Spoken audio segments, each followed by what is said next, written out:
Little we pray, our dreams wouldn't sink underwater. I was okay, dreaming with my weight of color. But you never would not fade, pushed me further to discover a whole new universe again. I know we're young, but we're damn strong. We are the light and dawn. We're shining like no other, like diamonds in the rough. We found our world of colors. Now we're never gonna give it up. We're never gonna give it up, no. We're never gonna give it up. We love our world of color. Moments of joy, I'm so blessed we have discovered what to enjoy. And now we're dancing like there's no tomorrow. We never would not fade. We kept dreaming, kept inspired, never losing hope again. And if they say so, we'll prove them wrong. We are the light and dawn. We're shining like no other, like diamonds in the rough. We found our world of colors. Now we're never gonna give it up. We're never gonna give it up, no. We're never gonna give it up. We love our world of color. We fight, we hope for love. We fight, we hope for love. Love, didn't we fight for love? We fight, we hope for love. We fight, we hope for love. Didn't we all? We are the light and dawn. We're shining like no other, like diamonds in the rough. We found our world of colors. Now we're never gonna give it up. We're never gonna give it up, no. We're never gonna give it up. We love our world of colors. We are the light and dawn, like diamonds in the rough. We found our world of colors. Now we're never gonna give it up. We're never gonna give it up, no.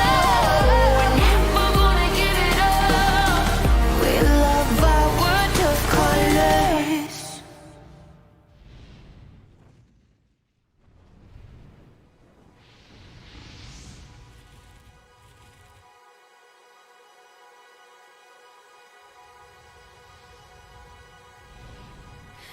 Come follow me. I'll show you the side of the world, the places that you've never seen. Come follow me. Come follow me. I'll show you the side of yourself, the person that you've always been, but never dreamed.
motherfucking trailer.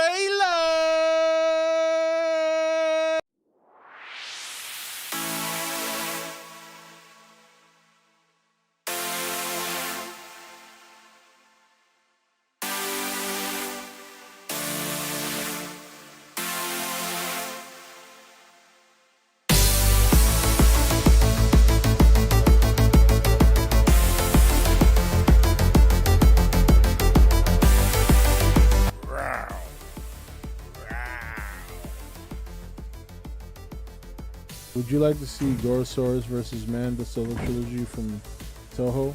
No, I would not, because nobody gives a shit about those two monsters. So let's be real, honestly. With the exception of a handful of Toho monsters, a lot of them really suck.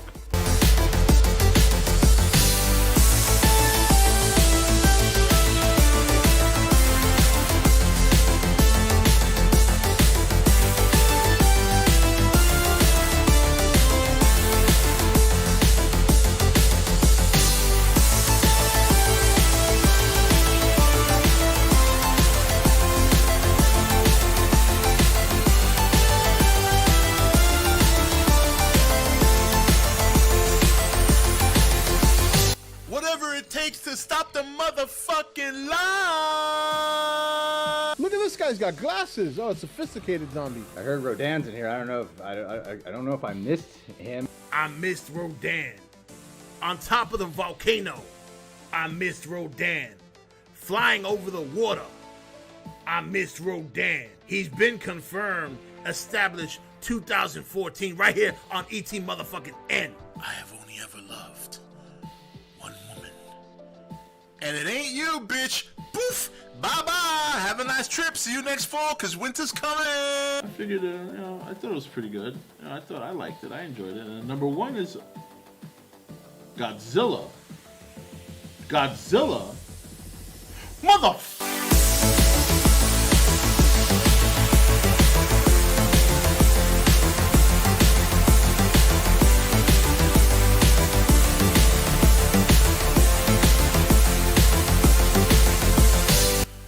Motherfucking trailer.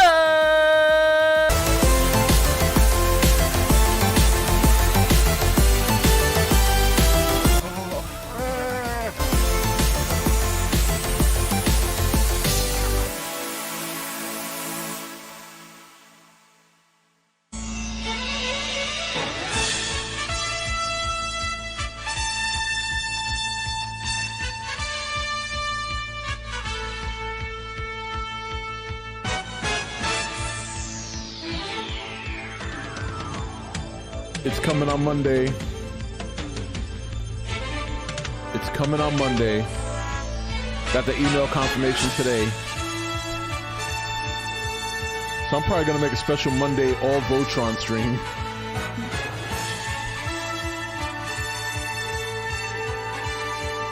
All right.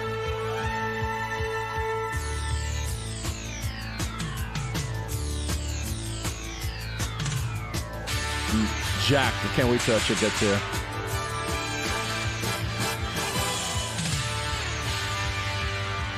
All right.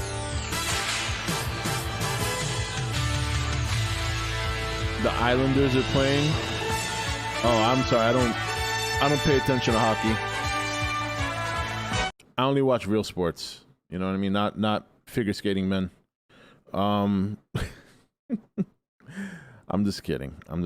I just like that because hockey players get so pissed. Hockey fans get so pissed when I say shit like that. But really, I can never get into hockey. Like, you know, I know it's a tough sport. I know it's really tough. Don't think I don't know that. I do. It's just something I never got into.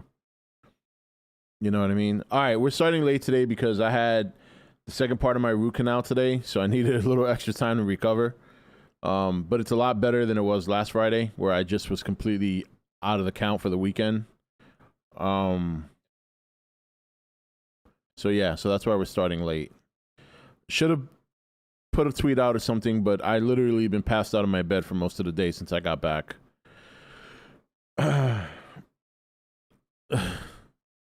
Yeah, no, we're not pulling an all-nighter. Same amount of time, just starting later, that's all. Rob, the vape kind of changes your voice at the time. No, it's not the vape. I just woke up literally like less than an hour ago. So I still have morning voice, like grungy voice. It'll go back to normal soon. All right, we're gonna do the Dream Godzilla movies tomorrow. All right. I'm sure there's some people that would normally be here at 8 o'clock that wouldn't be here at 10 that really wanted to get involved. I don't want to take that away from anybody, so we'll do it tomorrow. Plus, I see there's a lot of people who still want to talk about Singular Point, so we can do that. Let everybody get shit off their chest. So, but you should pull an on that. Yeah, no, it's not happening. Yeah, people have always gotten mad about my opinion. You know, had a conversation with somebody about that today on Facebook because they, I don't know if they're here because I don't know if they, yeah, I don't know. But basically, this person had said like, well, in essence, he said basically Godzilla fans want the same recycled garbage. And, you know, I kind of was like, you know what? I don't understand where the gap is. Like, it's almost like I appreciate Toho or whatever trying new stuff. I do. With the anime trilogy and Singular Point, I think it's good that they try to go in a different direction. Hell, even Shin Gojira was a different direction. I appreciate that. Okay? But just because they go in a different direction doesn't mean we automatically have to give them kudos. That's my point. Like, it's very rare. It is very rare, with the exception of Shin Gojira, it's very rare that anyone comes out and gives a good detailed review or reasoning as to why the animated trilogy and Singular Point is so good. I've never seen it. I've never seen it, except maybe for D-Man because I know he liked the animated trilogy, but no one has ever come out and given a legitimate, nice, suitable reason as to why they like it. It's always because, oh, it's so different. And then that's where it ends. So like this person on Facebook said to me, no, not said to me, but his quote was, I just go with the flow and enjoy it. That was it. In other words, whatever, I'm just watching it and I enjoy it because I enjoy it. There's no reasoning behind it. There's no factual, there's nothing. So I told the person, look, I think you come off as elitist trying to say that if people don't, in essence, you were saying, if people don't see that the way you see it, based on your standards, then they just want recycled garbage. If I wanted recycled garbage, and this is me personally, in any of my monster viewing, it doesn't even have to be specifically Godzilla, I wouldn't praise Pacific Rim to Black the way I did. Pacific Rim to Black is not heavy-handed with monster action. It really isn't. Pacific Rim to Black is just a solid story. I mean, more than a solid story. It's a very good story. With a little sci-fi fantasy thrown in there. But I thought the story was good, and I thought it was quite the accomplishment because normally teenage characters, that doesn't appeal to me. It doesn't. So it was a total of 5 hours between last week and this week. So this week wasn't neither of them were bad. The worst part is the needle in the bridge of your mouth. That's the worst part. But even today, it wasn't nearly as bad because the lady that, the assistant that was here this week for me, she did a good job of applying Novocaine. The lady last week, when she put Novocaine in my mouth, I hardly felt numb. So I felt both needles. Now, the needle in the fatty area is never, there's a lot of meat here to catch that. So it never really bothers me. So this time, the dentist, and she felt so bad because the same dentist, different assistant. So I tried to make her feel better because she was like, you were not in a good mood last week. And I wasn't in a good mood last week. And she said, well, here comes the fun part. And I said, oh, are you kidding? I said, the only reason I came back was for this. And she started laughing, and it kind of made her feel better because I didn't want her to feel tense during the procedure, and then she fucked something up. So I felt bad, and it's not her fault. It's her job. She's got to do it. So I said a little joke to make her feel better, and then next thing you know, boom, she killed it. Like the procedure was, but you know, once the numbness wears off, it's still sore, you know. And when I'm in pain like that or something real painful and it's sore, I gotta sleep. I gotta rest to kind of get it off. So that's why I'm starting so late. You were acting like Bill Murray in Little Shop of Horrors. No, I wasn't. Not even close. I was more like the people during the musical scene where all the people that were in dread. That was me. Yeah, the viewer involved pitch Godzilla, my dream movie pitch is gonna happen tomorrow. I promise. Okay, just that I don't want to do it tonight because you know there's probably some people that are not here that would have been here at 8 who specifically would have been here for that, and I don't want them to lose out. So yeah, Eric's here, man. I love when Eric pops up. Rob, the government is lying about the UFO report. Yeah, there wasn't a whole lot there. That's another reason we're not. I mean, I guess we can look at it, but there wasn't a whole lot there. Yeah, Bill Murray was in a little shot. It's a very short well, not short cameo. It's a cameo scene that he has with Steve Martin, but it's really funny. We did nukes earlier in the week. Yeah, you missed it. We're doing 2 nukes videos a week, so we'll be caught up like in another 6 weeks. So don't worry, you got plenty of nukes to catch up on.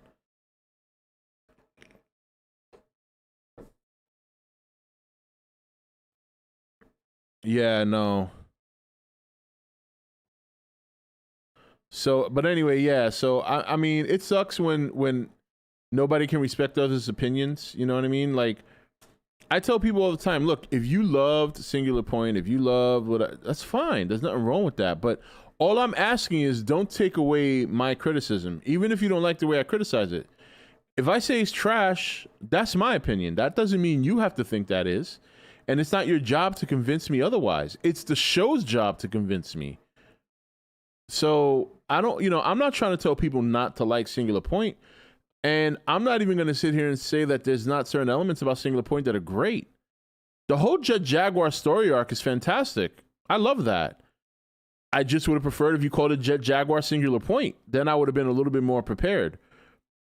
And some of the characters I did like a lot. The problem is you have an overly convoluted, bloated story with all these sci-fi tropes that are just it's just bad. It makes for a very boring dialogue. You know?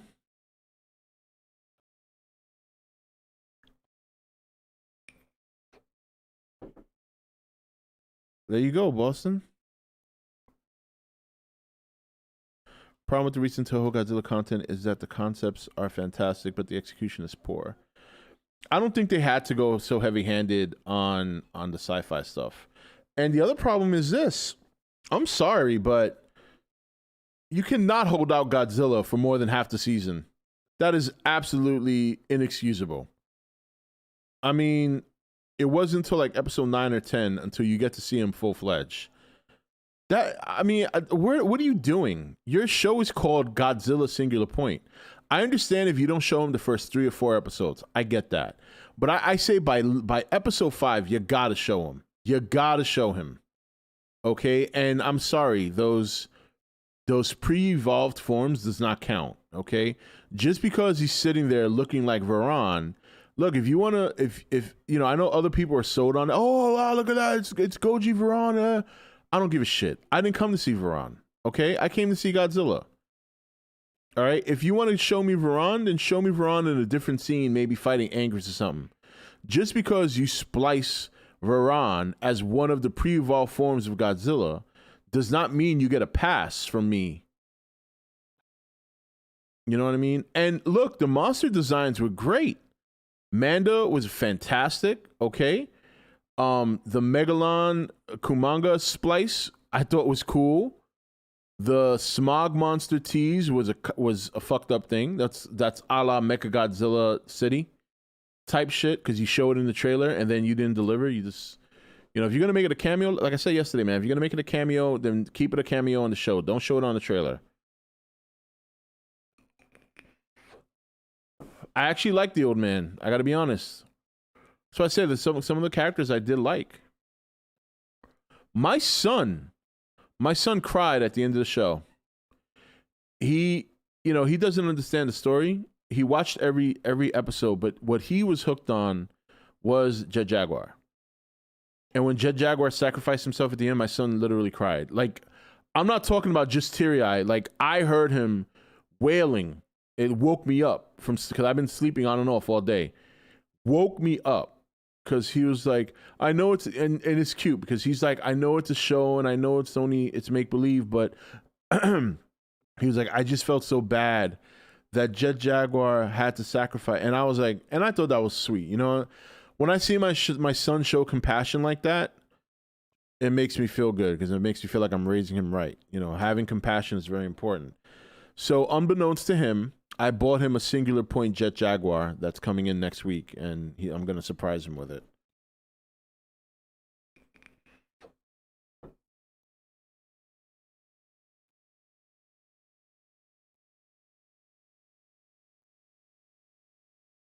Jet Jaguar was the charming part of that show for me. Like, if there's any redeeming qualities about the show, is Jet Jaguar. I like Jet Jaguar. We've only ever seen him once, and he got a lot of burn in this show, and I thought it was well deserved.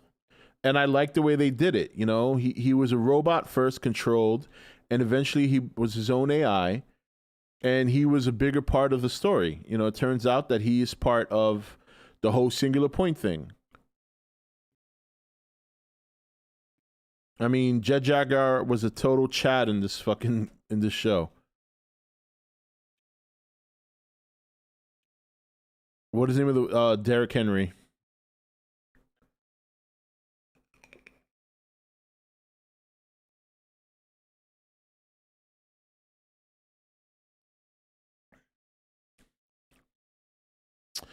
I think there's a chance.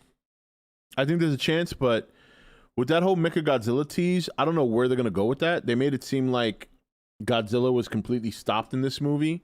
So if you're bringing in Mechagodzilla and the version that they're bringing in is like the bad version, so are they going to make him good to defend humanity against a Godzilla resurgence?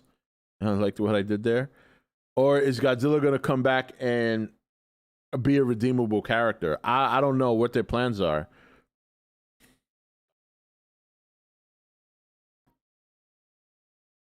Oh yeah, the texting thing. I mean, it's not like, I couldn't read it. Maybe you could, but it just was not appealing to the eye. Whether I could read it or not was irrelevant. It just wasn't appealing to my eye. Yeah, the post credits is also very confusing. Like, why are we showing all this? You're basically showing something you could have done in the show that probably would have made the show better, and you're leaving it as an homage. Like, what the fuck is going on here?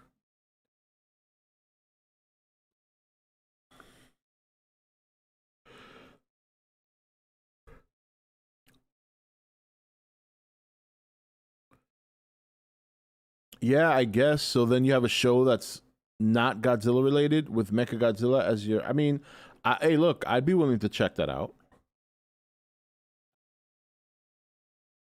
Do you have problems with Shin Gojira similar to that of Singular Point and the anime? No. My issues with Shin Gojira was that there was no character to gravitate towards. So for me, there was no connection. You know what I mean? So it made the movie very bland for me. It's not like when you watch like 54, right? You have Serizawa and you have other characters. Even if you watch the American version, you even have Raymond Burr's character, Steve Martin. You have a character to gravitate towards. Which character you choose is on you. Singular Point didn't have that, and it made it. And you can't gravitate towards Godzilla because he is, he's a monster. Toho has never developed Godzilla in such a way that Kong has been developed. Where Kong, you can connect with him. You can't do that with Godzilla. And I'm not saying that's a bad thing. I like my Godzilla that way. I don't want to connect with my Godzilla. I want him to be a force of nature. And it doesn't matter to me if he's an unsung hero or he's an enemy, so long as he remains indifferent to humanity. You can be indifferent. It's like Legendary Godzilla. Like, he can be viewed as a hero if you want, but he really is indifferent towards humanity. He doesn't care if he's killing you or not, as long as he reaches his goal. You know, and then the other side of that is the Godzilla that is very resentful towards humanity and intentionally goes out to whoop their ass. Kong is not like that. You know what I mean?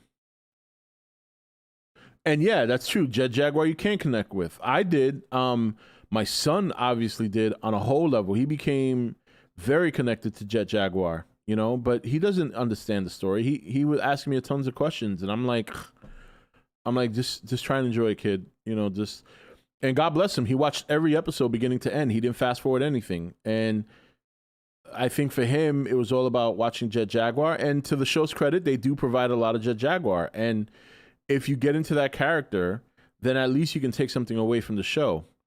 The music is great. I said that again. I mean, there are good things about the show. The problem is that it does itself more harm than good with the story. And there are times where the show just gets utterly boring, where you're just completely disconnected. So it's hard to enjoy and praise a show that gives you moments where you can connect with a character or connect with certain characters, and then you get disconnected because the story is overly convoluted and too much. There's too much exposition, you know. And then when they do exposition, you don't even know what the fuck they're talking about, because one episode they're talking about time travel, the next episode they're talking about singular points and singularities, and then another episode they're talking about different dimensions, all within a realm of physics, which I don't give a shit about physics. If I gave a shit about physics, I would have taken it in college. I didn't. So it just completely removes you from the show, you know, and I can't, you know, I don't see any physics majors who love this show coming out and explaining it the way it should be explained. So it's like, you know, again, I don't care if people liked it. That's fine. You know, like it, you know, that's okay. Just don't get on my case for not liking it. And that seems to be a common theme. Like, I don't understand why people who like something have to try and force feed what they like down other people's throats. That's just the part that I despise.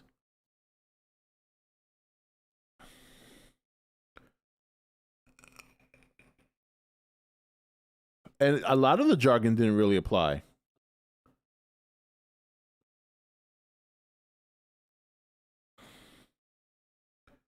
Yeah, and if that's the case, right, paleontologists, if that's the case, then why do we have to go through all these hoops just to understand that, when you could have taken a more direct route?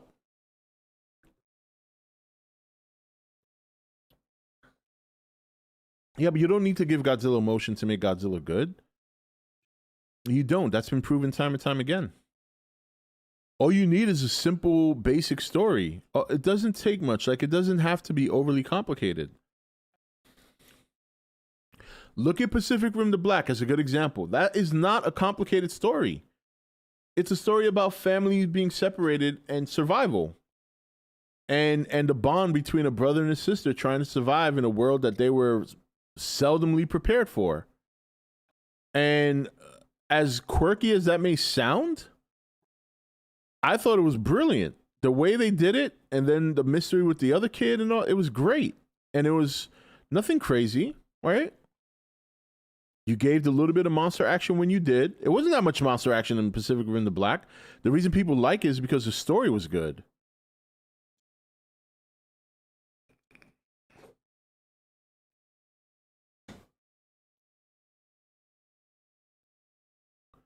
Yeah. I wanted to fast forward so much, but I didn't, so I don't miss anything important. I like how they make his dorsal plates white, though. Yeah, again, the monster designs was not an issue. Godzilla, the only issue with Godzilla was that just wasn't enough of him. And how often have you ever heard me say that? That there wasn't enough Godzilla? Oftentimes, I'm the one defending that position. How many people said, oh, not enough Godzilla in 2014? And I'm like, nah, that's not true. You know, blah, blah, blah. If I'm complaining about the lack of Godzilla, then you got a serious problem. Even the animated trilogy showed a lot of Godzilla as the movies progressed. He didn't do much except turn like like molasses, but he was there. Rob, how long do you think this experimental phase for Toho will last with Shin Godzilla announcing the point? Toho is for sure trying out a bunch of new things. I think they're trying a bunch of new things at a very low cost.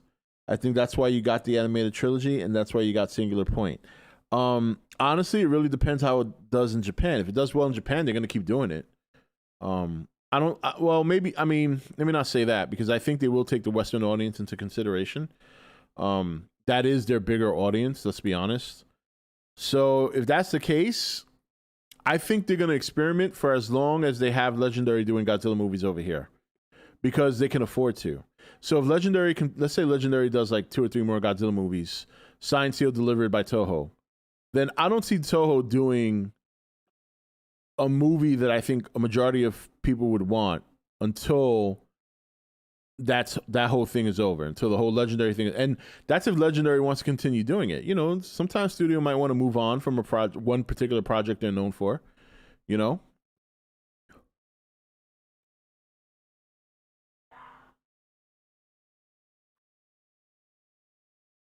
I miss Godzilla vs. Kong streams. Yeah, well, we've already run that well pretty dry. That's why. So, Toho should just give us a new console Godzilla game already. Yeah, I'm not going to hold my breath for that one. Toho is just being a bunch of cheap fucks. Well, you know, try not to look at it that way. Remember, they almost went out of business during the pandemic. So they got a lot of money to make up for. So I don't blame them for taking low risk opportunities right now with the Godzilla IP, especially while they're collecting millions and millions of dollars from Legendary. I mean, when does it come out in Japan? When does Godzilla vs. Kong come out in Japan? Like another couple of weeks? I think it's the end of July, or maybe next week. I don't know. I forget. But they get 100% of the box office profits. None of that goes to Legendary. So they got a big chunk of money they're going to be collecting soon. How do you think it will go if Toho made an emotional Godzilla movie? Honestly, it'd probably be laughable. If you try to make a Godzilla movie on the same vein of Kong, it's going to be too... I don't know if I could take that seriously. You've taken so much time to establish him as an indifferent force of nature. To try and humanize him, that would just look completely off. Plus, I don't think they want to do that.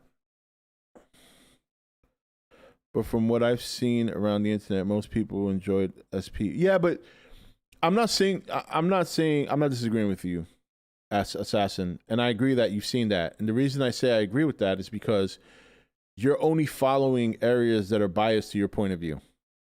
That's why you see a lot of people liking it, because you primarily run in circles where people are probably thinking along the same way you do.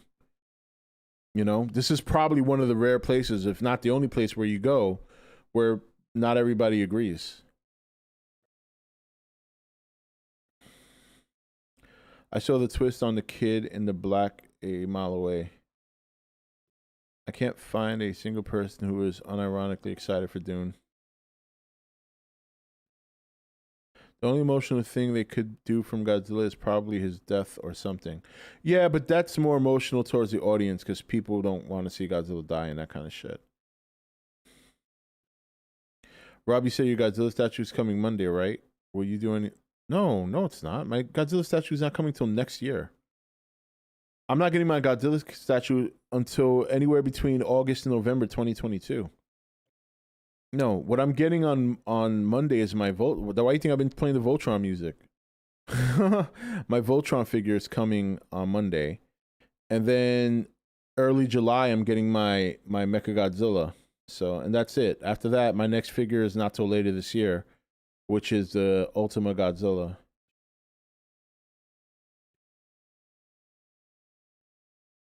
Rob, do you think the fight scenes lacked scale in Godzilla vs. Kong? Well, I don't think any of the MonsterVerse movies will ever match 2014 in scale. But I don't think it was lacking. I wouldn't say that. Did your son like Singular Point? He liked Singular Point, but not for the reasons I think most people would. He liked Singular Point because he liked Jet Jaguar. He didn't really, I mean, he obviously didn't understand the story, and he really didn't care for it after a while. because he started asking questions, and when I would try to explain it to him, and then he'd be like, all right, I'm just gonna keep watching this and find something to cling to, and he clung to Jet Jaguar.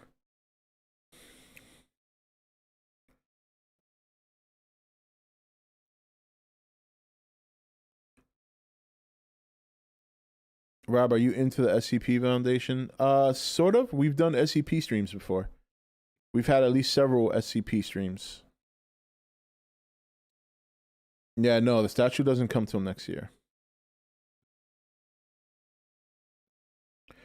I looked around the internet, even places I don't normally visit. Yeah, I don't believe you. Considering how biased you are, I don't believe you.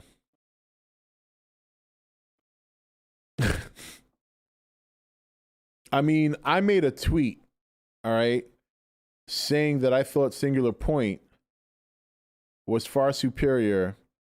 I mean, that I thought the Pacific Rim to Black was far superior to Singular Point. And I gotta be honest, I didn't get much contention against me. So, you know, which is saying something.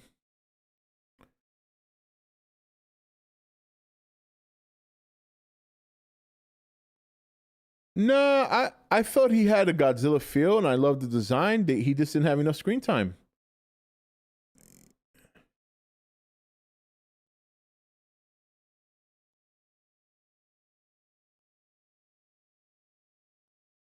What's better, Singular Point or versus Megalon? Well, let's just say I'd probably watch Godzilla versus Megalon over Singular Point. Yeah, I do think Singular Point is better than the animated trilogy. I will say that, but that's still a very low standard.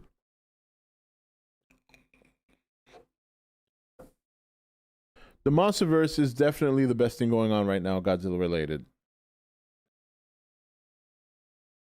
One of the issues with Singular Point is that they try to overcomplicate the story with all. Yeah, it was. And what pisses me off is you'll hear people say, oh, well, that's just because you didn't understand it. And it's like, motherfucker, don't sit here and try to tell me you became a physics expert in a fucking day or two. Stop it, okay?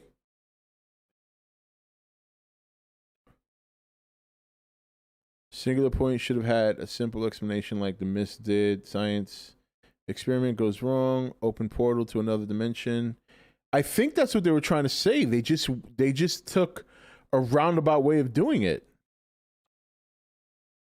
All right, what do you think about the Shang-Chi trailer? I didn't give a shit about it until I realized that it had a specific character. What specific character was that? I think they were saving Godzilla for season 2. That probably, if they had done that, that would have been the stupidest thing to ever happen. That's literally what Snyder fans say. You need to rewatch it. You don't get it. You don't get it. That's why.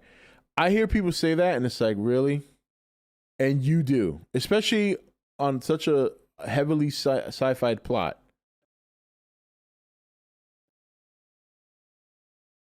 The monster scenes are pretty much the main redeeming part.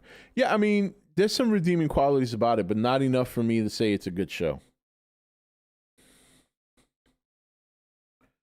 Would you rather play Godzilla Domination or watch Singular Point on repeat?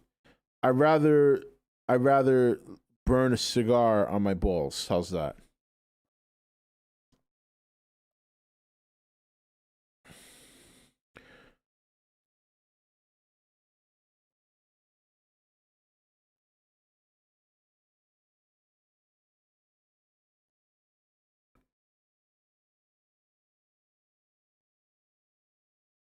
Yeah, Angus looked great, but they bitched him out again. He dies, so.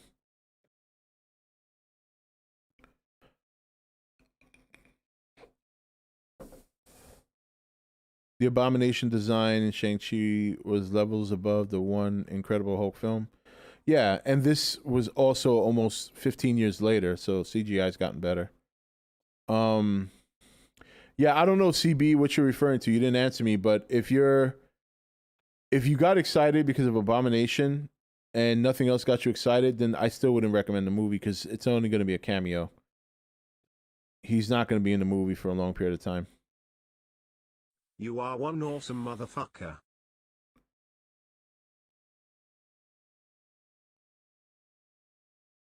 Akno Goji tipped $5. Hi, I like Godzilla singular point 8/10. Fuck the haters. Also, my sister just had a baby. I know. Tell her I'll see her tonight. I'm sorry I didn't make it to the hospital.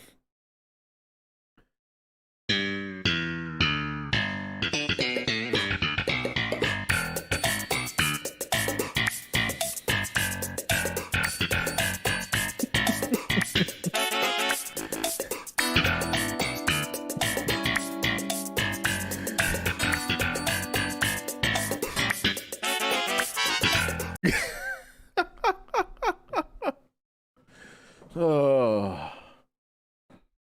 Rob feels like 2014 all over again. Why is that? No, it doesn't. If it did feel like 2014, we would all be praising Singular Point, right?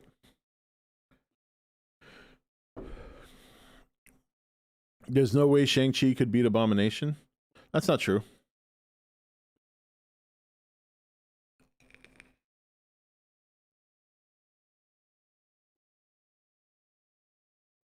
Rob Goblin throwing Acno some pumpkin bombs. What's going on, cool guy? Godzilla got much more screen time in 2014 than he does in this show. I don't consider his pre-evolved form screen time. Red Mist also makes this monster stronger. Oh. It didn't seem to make the Rodan stronger. They were still getting picked out of the air with regular guns.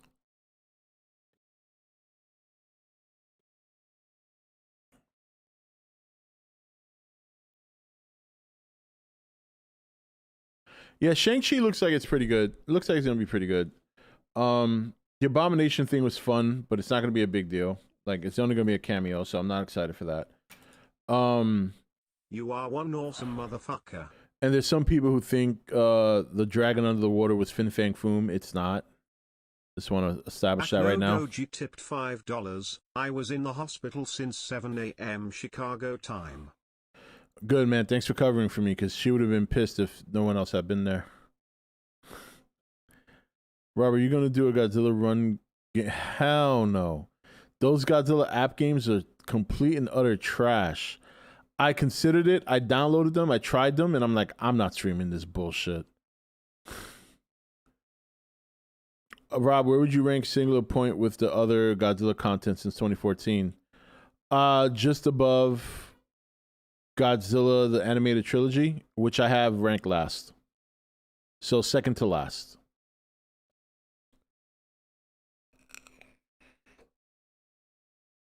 They're not going to kill Abomination.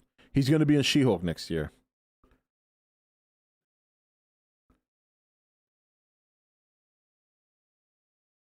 Well, you watch the movie and they're onto that. He's probably been in the criminal underworld for years. Robert, you going to watch Black Widow when it comes out? I'm not sure yet. Like, I don't know if I want to go to the theaters to see it. And at the same time, I'm certainly not ordering it for $30. Disney's out of their fucking mind with that bullshit. I'm kind of getting sick of Disney shit, to be quite honest, with all this bullshit that they're doing with these movies. So, you know, I'm probably going to start not going to these Marvel movies, waiting for them to drop on DVD and then just torrenting them. That's kind of where I'm at right now.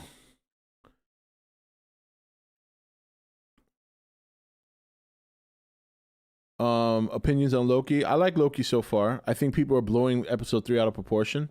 On one hand, you got, all right, I want to establish this really quick, because, you know, Loki's gender fluid, he's bisexual, so you got the LGBT community doing the fucking wave across the internet because of this, and then you got the other side of people shitting on Disney because of this. Meanwhile, Loki's always been like this. Not even Marvel Loki, just Loki in general has always been bisexual. Anonymous tipped $5. I think the reason why you don't like Godzilla Singular Point is because you have no idea what's going on. That's why they tipped it anonymously. And I know they were just fucking around. That was funny. And the thing of it is like both sides are completely idiotic for this. If you're shitting on Disney because you think they're trying to pander to the LGBTQ, then you're dumb. And if you're the LGBTQ and you think that Disney's doing you a favor, you're just as dumb. Why? Loki has always been gender fluid and he's always been bisexual through even mythological history. Not just Marvel. That's always been the god. That's always been his trope. So it's like people going up in arms about the whole bisexual thing is absolutely absurd. You are one awesome motherfucker. That just goes to show you people don't know shit about the character or the god in and of itself. Akno Goji tipped $5. That was me. Oh, okay.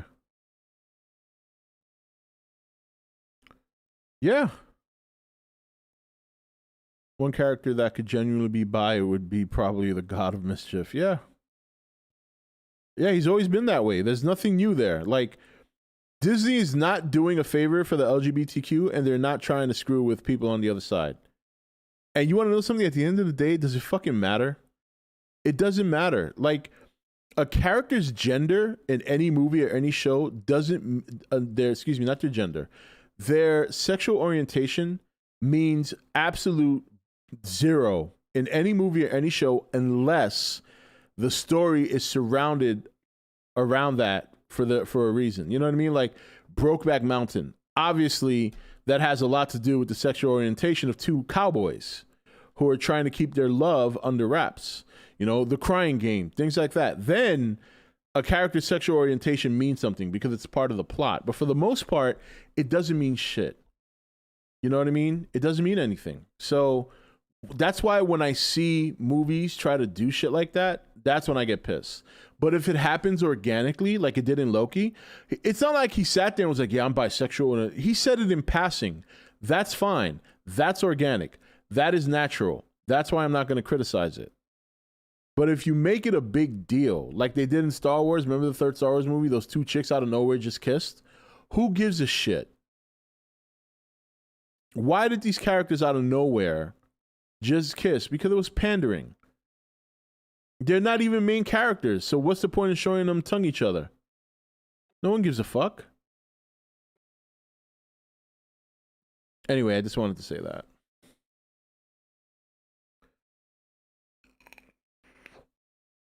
Yeah, Boston, you're probably right. Agno needs to be in Brokeback Mountain too. Yeah, but who are you going to cast with him? You are one awesome motherfucker. I thought the scene was unnecessary in that movie. What movie are you talking about? What scene? Oh, that scene. Yeah. It was. $5. Godzilla Ultima is the strongest Godzilla, stronger than legendary Godzilla. Okay. You keep telling yourself that. He's also about 300 feet shorter. And mass, whether you want to talk about it or not, mass does mean something.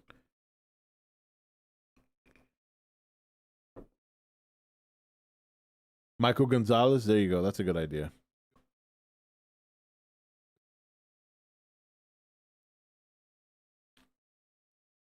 He's just trying.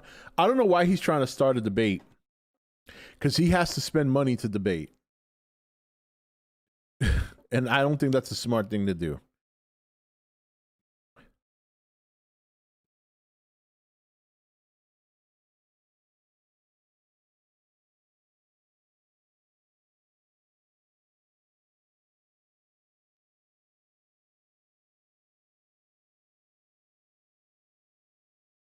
You are one awesome motherfucker. Here we go. Akno Goji tipped $5. He 328 feet. All right, so he's 80 feet shorter. All right, still means quite a bit. Thing with this way, Rob, the more Akno interrupts, the more of his money you can use to pay off your own stuff. Well, his donations aren't that significant. I mean, $70, that's me basically ordering food for my family. You know, like at fucking a Pizza Hut or something. It's not like he's paying my bills with that shit.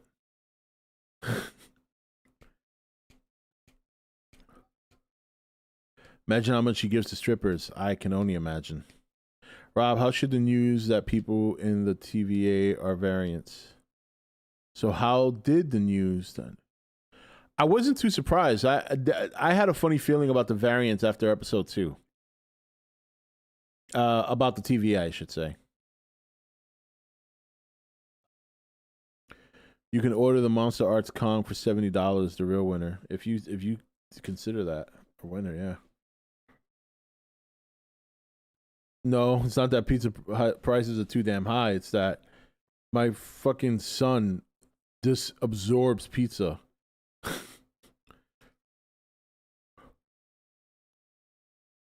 Acno better be spending on a vacuum cleaner first before donating.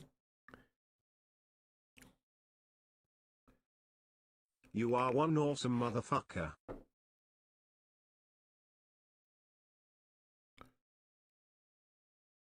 Acno Goji tipped $50, you were saying? $50 still won't cut it, bro. I appreciate it, though. But 50... You want to impress me? All right, here, hold on. Here's my electric bill. You want to impress me? You are about $140 away from paying my electric bill. So... Do you think John McAfee's death at the start of the deep state killing more people in power to keep control? You know, yeah. What's weird, though, is there has to be another reason they killed him. It can't just be for tax evasion. There's a lot of people who evade taxes that they don't bother even pointing a gun at. So there's got to be something more to why they killed him than tax evasion. See, Robert's getting better. If your son can't finish a full pizza by himself, is he really a man? Well, fuck, dude. He's 7 years old, and he's about the size, like, he's, like, as tall as my kneecap. Oh, no, I'm just ridiculous. That's not true. But he's short. He's still... I dread the day my son hits his growth spurt. Because if he eats the way he eats now, at his size, when he starts his growth spurt, my grocery bill is gonna double. This kid eats chicken wings, steak, and he eats it like he is a young teen. I don't know where he puts it, because you guys see my son. My son is not. He's the only person in amongst our family that's not overweight. You know, I mean, I'm overweight. My wife, you know, is overweight. My daughter is overweight.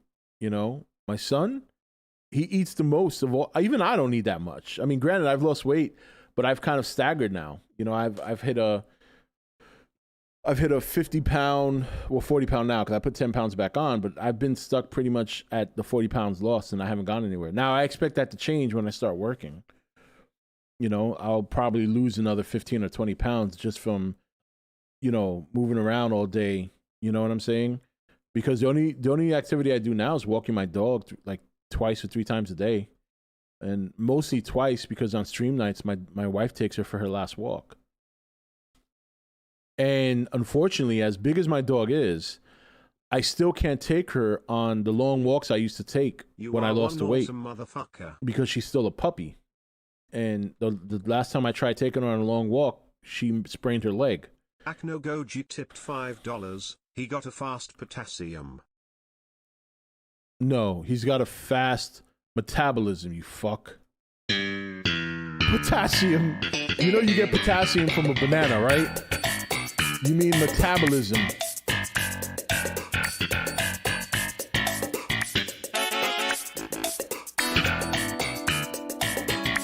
What the fuck? Oh, man.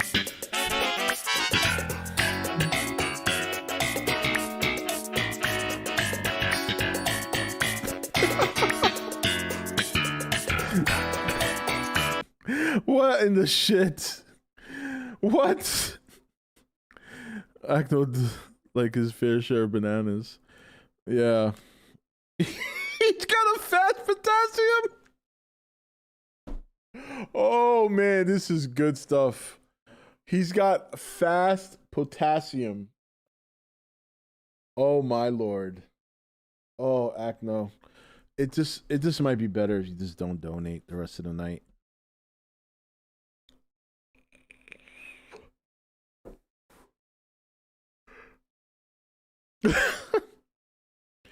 No, Reese, you missed it. He was talking about my son, and I know he meant metabolism, but instead of metabolism, he put fast potassium, and it's like, what the fuck? Do you even English, bro? Yo, Rob, just start completely ignoring Akno's donos. You are one awesome motherfucker. I'm doing good, LF. Fast Nine's an awful movie. You saw it? Goji tipped $5. Mike, shut the fuck up. Now Akno's trying to make up for it by trying to insult Mike. Look, Mike hasn't done anything to piss me off yet, so you failed there. You it was too soon, Akno.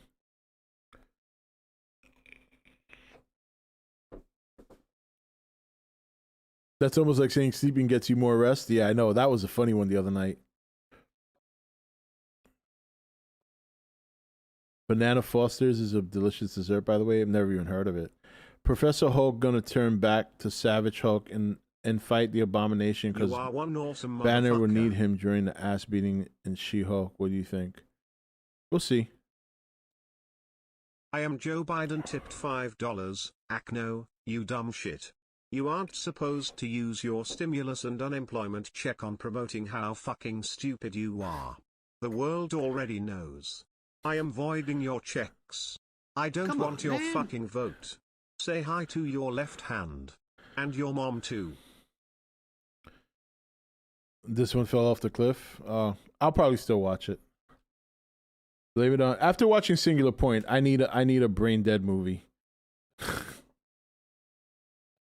Fast movies are the new Transformer movies. Still fun.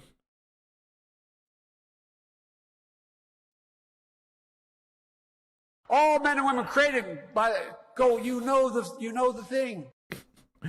Rob, your son gonna be dodging like Kong one day. The way he eats, he may not have to. He'll just tank it like Godzilla. Blame it on his low potassium levels. Yeah. Oh man. He's got his potassium's too fast. Oh man, I can't believe it. Oh, it's so good.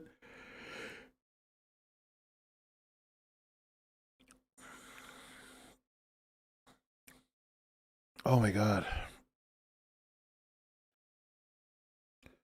Oh yeah, did you see that? That was so creepy. That was so creepy. When he was whispering, yeah. No Goji tipped $5. How much have I spent since I was banned? I don't know. Not enough. Not enough. Avocados are high potassium too, aren't they? I believe so. I love avocados. Akno is a lame little man. You know, I could use this. If I can continue to get Mike Gonzalez to provoke Akno, I'd probably come out rich by the end of the stream. Did you see the trailer to the R-rated Manila movie? Oh God, no, and I don't want to if there is one, which I don't think there is. Akno should trademark fast potassium as some new energy drink. Rod, did you hear about the Transformers Rise of the Beast movie based off the Beast Wars? Yeah, it's coming out next year. Yeah, I did hear about that.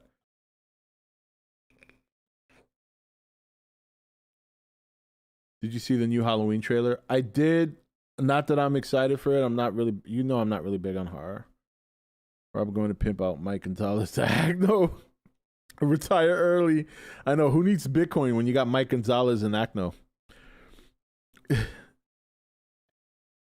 All right, give me a quick second. I gotta go drain the lizard. Excuse me 1 minute. I'll have Chair keep you company. I'm sure you guys have missed him.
All right. You're back, but you can't stay long. You didn't have to come back, Assassin. You could have just stayed out. You could have just not, you know.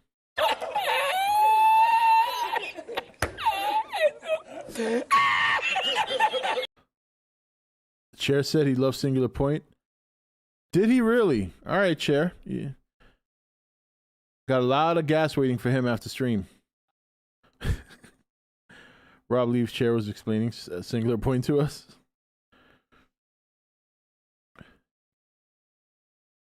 What was that? What did you say, Alan? Fuck hunting is so hard online.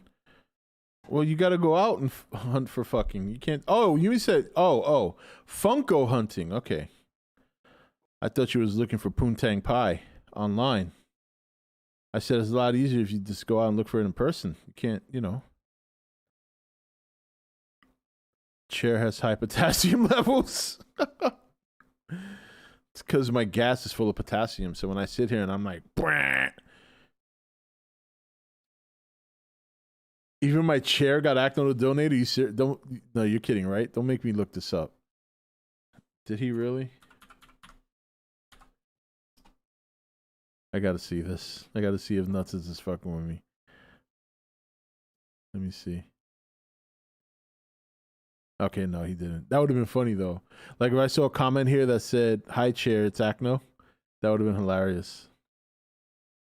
Hell no, I'm not Acno. Well, you're not that far off though, Alan. To be honest, the only difference is you're not annoying. You're a good guy. Become a chair and you'll get all the ass you'll ever need. Oh, that's good. Hey Rob, do you think Toho should make another Rodan or Mothra movie? You know what I like to see Toho do?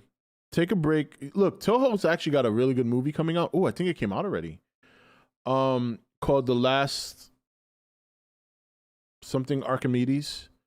Oh, I think it came out. It's not even a kaiju movie. It's a World War II movie about the Yamato, about the building of the Yamato naval ship, and it looks so good. And I can't wait to see it. And I think it came out in Japan. I don't think it's out here yet.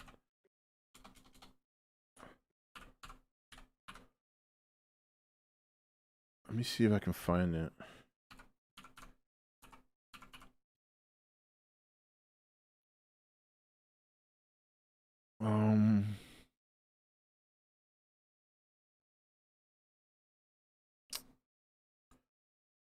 I actually linked the trailer on Twitter and Facebook a couple of weeks ago.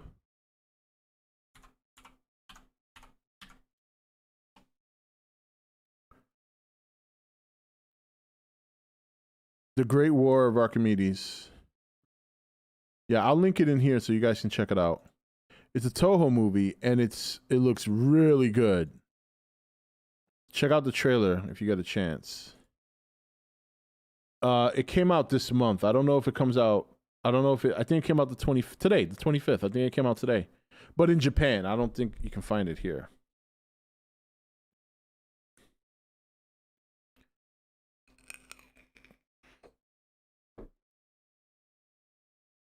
Just wait, someone about to donate a chair. I know.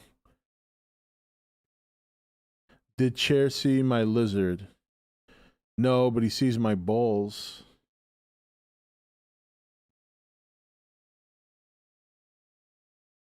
Toho needs to reboot the Lone Wolf and Cub movies. What website did you order the Singular Point Jet Jaguar figure for your son? I want to get one too. Yeah, it was on Amazon. There was only like 3 left when I ordered mine, so they're probably gone. Would you consider Godzilla a dead franchise right now? I do, especially since Legendary isn't doing another Godzilla movie for years and anime is flat out killing the franchise with low viewership. No, I don't. Has Godzilla ever been a dead franchise? I mean, if you just take time, Mike, from your overly thought brain and just ask yourself, going back from 1954 to now, has Godzilla ever been dead? He's had small spurts of absence, but the franchise has never been dead. I think you're just trying to start a controversial topic, just for the sake of. I know you think you're big brain. I understand that, but no, it's not dead. We just had one of the more successful pandemic movies ever was a Godzilla movie, a Godzilla and a Kong movie, and you're asking me only what? A few weeks removed from the movie's last couple of weeks run in the theater if the franchise is dead. I can understand if you ask me that like 2 years from now when we haven't gotten a MonsterVerse movie. But I think to think that the MonsterVerse or that Godzilla is a dead franchise right now is probably the most idiotic question I've ever heard.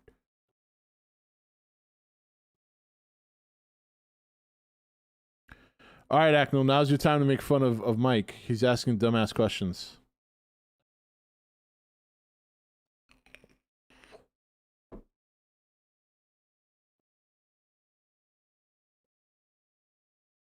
Don't forget, China was about 80% of the box office. Yeah, but how's that any different from any other movie? Are we asking if the Marvel franchise is dead, even though they get 80% of their box office revenue from China? How many movies have hit 100 million so far in the States, other than A Quiet Place 2?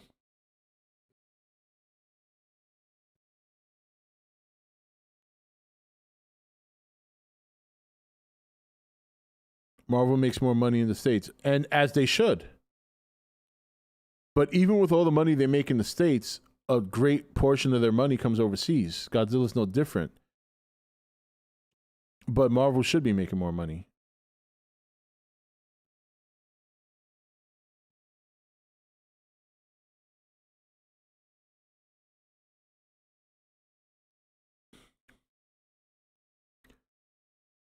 That's true too. That's actually a good point. Childish Landino, because yeah, HBO Max is only domestic. HBO Max is not available worldwide. Disney is. So that's another thing you got to take into consideration. Was Quiet Place 2 as good as the first? I didn't watch the second one. It did cost 100 million though, didn't it? I don't remember. I mean, what was it? Just last week, wasn't Godzilla vs. Kong the #1 stream movie on Vudu? Or like in the top 3 or something? And that's what? March, April, May. More than 2 months after its release? I mean, I'm just trying to understand how you could even think that when the movie is still in the top 3 stream on one of them, a top 3 streaming movie on another platform that's not even home to it. You know what I mean? Like, it's on HBO Max. It's also on Vudu. A few days ago, the trailer surpassed Suicide Squad, becoming the 3rd most viewed video on Warner Brothers channel. For a movie that's already been out, people are still watching the trailer, Mike. I mean, you know, you're not taking, and I'm being serious here. I'm not trying to like fuck with you, but I just think like sometimes when you ask these questions, I can seriously wonder if you're just doing it for attention. Because you're not even taking into consideration the tangibles that are still out there showing that there's major interest in the franchise. Akna's left hand tipped $5. This motherfucker is going to be so broke from tipping that he will never buy hand lotion again. Fuck my life. I know how Rob's ex feels, except Akno yells thanks mom, instead of long live the king. You are one awesome motherfucker. No, HBO Max is not a worldwide streaming service. Akno Goji tipped $5. Shut the fuck up, Mike, and please seriously stop talking and never make a film. You will suck at it. Well, what I would say to that, Mike, is we don't know how long before we get another Godzilla movie in the MonsterVerse. If we do, let's be fair. What I will say is this: despite the fact that they waited 5 years to do Godzilla King of the Monsters, and even though it wasn't as successful at the box office, there's still Godzilla vs. Kong shows that there's still some interest. Now, if you want to argue that they can leverage Kong for that, fine. That's a fine argument. I accept that. But that doesn't take away from the fact that Godzilla has a lot to do with the success of the MonsterVerse.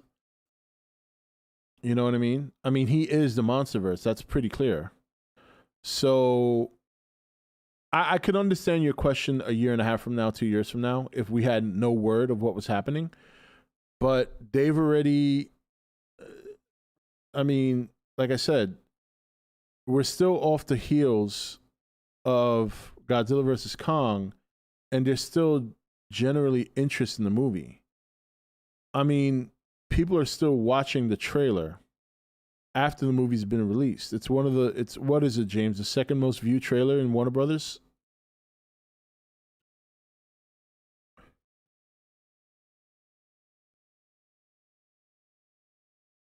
So, I mean, again, I'm not fucking with you. I'm seriously trying to acknowledge your question and answer it. I think you really kind of need to sit back and look at the tangibles before. I think that's a too soon question. Let's put it that way. I think you're trying to generate a conversation that there's no source for. Now, if you ask that question next year and we've heard nothing, then that's a little bit more of an interesting topic. But right now, the movie has done extraordinarily well. It's still one of the highest viewed movies on streaming services, and the Blu-ray just came out. And I don't know what the Blu-ray numbers are, but it wouldn't surprise me if it's one of the top-selling Blu-ray movies. So, I don't know where you're going with that.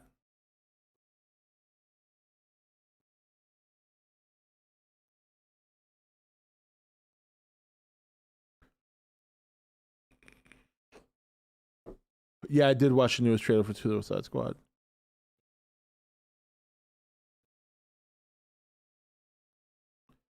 King G, if they replace James Bond with a woman, I think I'm done with, to be honest.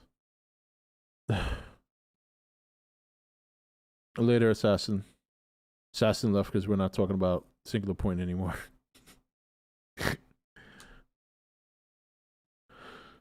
Has Godzilla ever been dead? Has a franchise ever been completely dead? No, it hasn't. It's had dormancies, but it's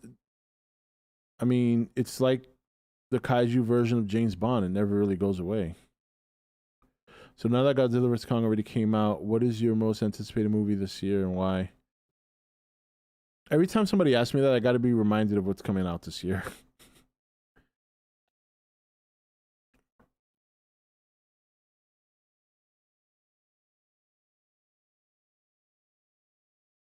All right, Nuts, take it easy, man. Thank you for everything. Definitely not Venom 2.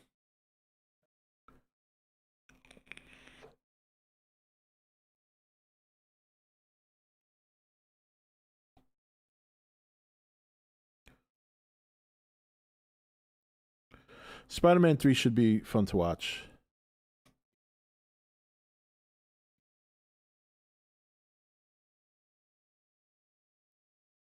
Yeah, I'm sure they make a lot of money off of merchandise, especially with foreigners visiting Japan.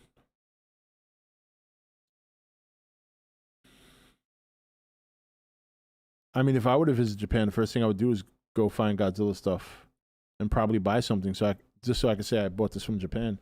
I'd probably want to buy something that you can't find anywhere else.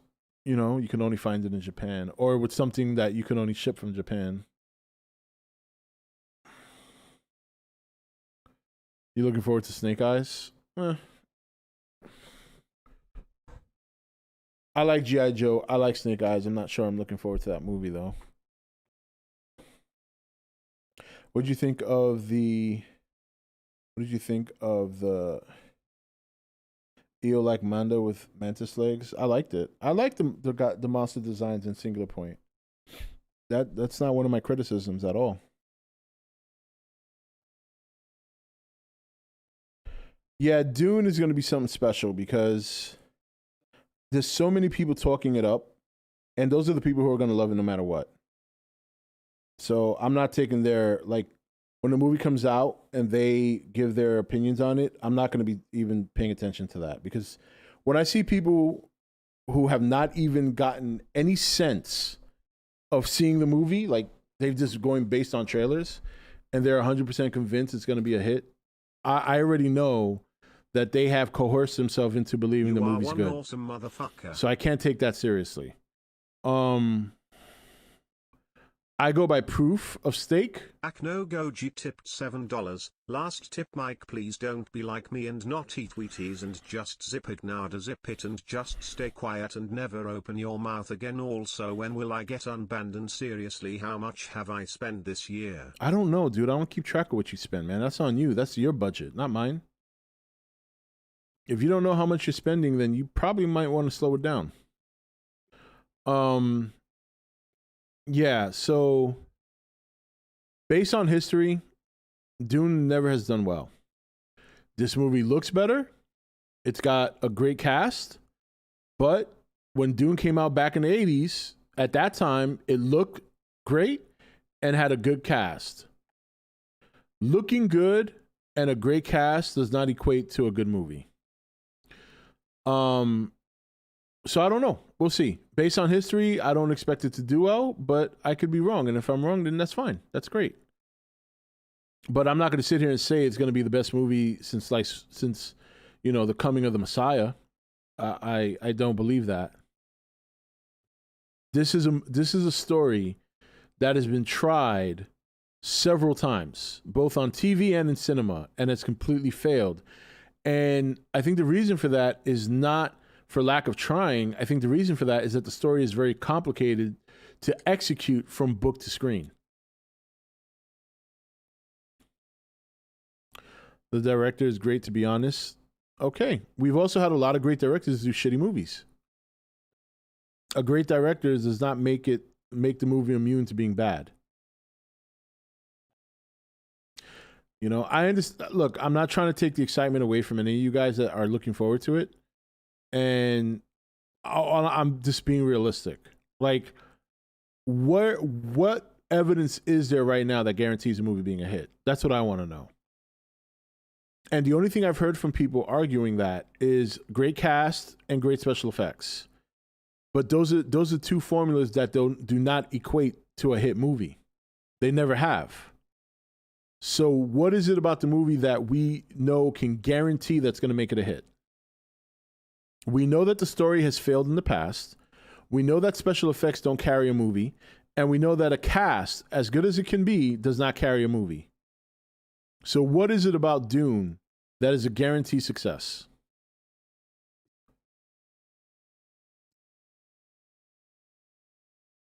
So because it's going to be a two-parter, all right. That just means you might have double the disappointment.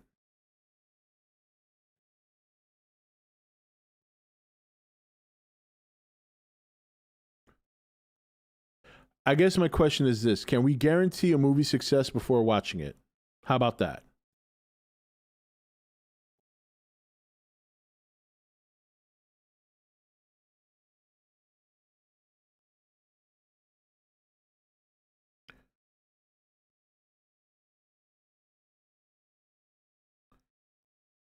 Dune is going to be interesting, I guess. Yeah, that's fair. A lot of movies look, how many times did we see a trailer where the movie looks interesting and then we go to the movie and it's absolute trash?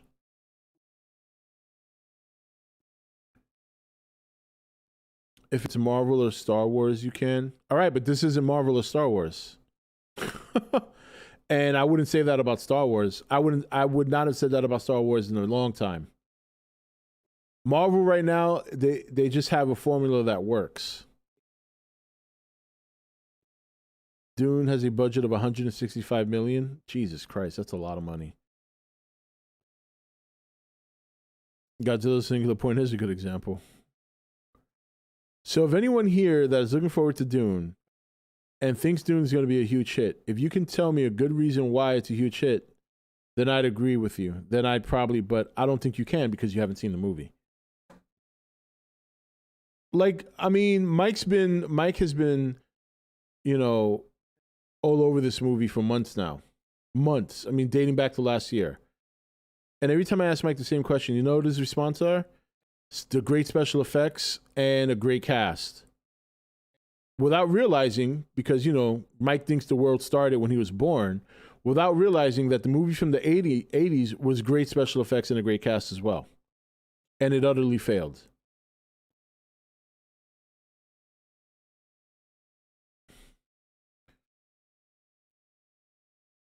As far as I know, James, it was a big hit, or at least I don't know if it was a big hit. It was viewed a lot. It was like the number 3 watch show over in Japan. It's the first half of the first book. That doesn't guarantee success. Keep trying. What is it, Mike? Mike, tell me this. What is it about this movie you think is going to guarantee a hit? What is it about Dune that you are so sure it would? Now, I know you're going to love it.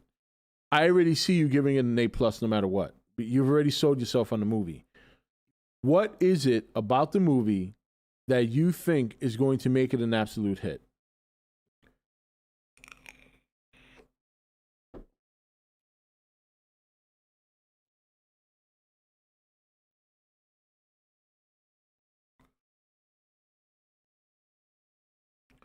Well, I think it's too early to tell, James. It's only been out for 24 hours.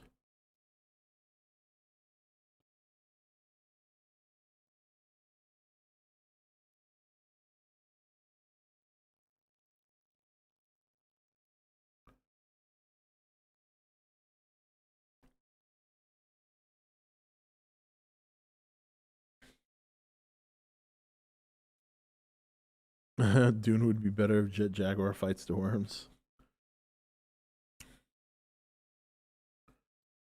A good word of mouth from the geek culture will be able to bring people in, and I could see it making between 850 and 975 million. Would have made more if it wasn't also coming out on streaming.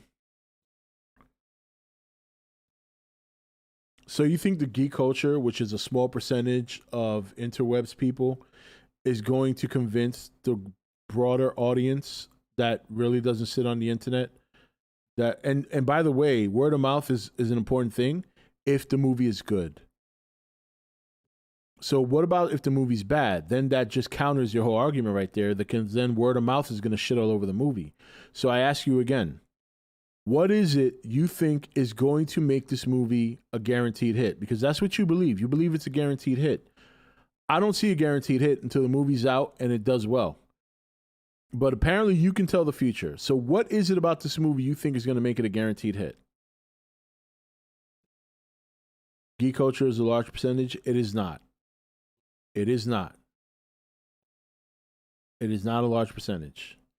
Geek culture is split along different veins of entertainment. You got your Star Wars fans, you got your Star Trek fans, so on and so forth, your Marvel fans. But they all intertwine into each other because there's Marvel fans here and there's Godzilla fans here. And there's also fans here that like Star Wars. So that percentage you think is large is not as large as you think. Why do you think I'm always arguing with people saying that it doesn't matter how many people are in the fandom, you need the general audience to carry it? The general audience doesn't sit on the internet reading Rotten Tomatoes, dude. I don't know how you're in film school and you don't know this.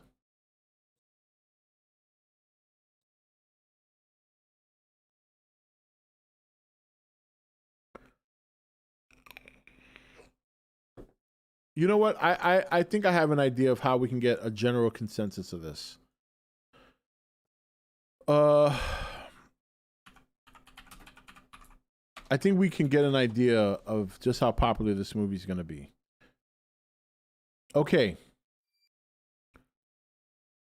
The Dune trailer on Warner Brothers has gotten 34 million views.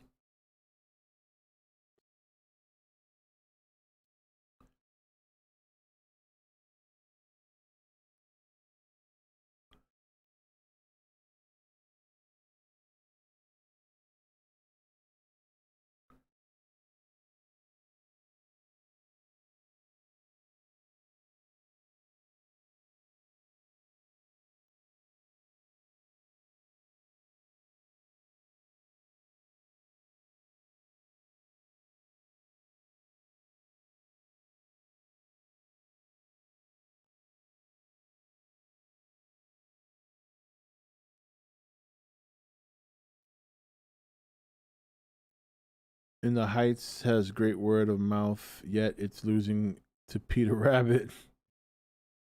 Rob, do you think Steve Harvey is funny? Yeah, I do.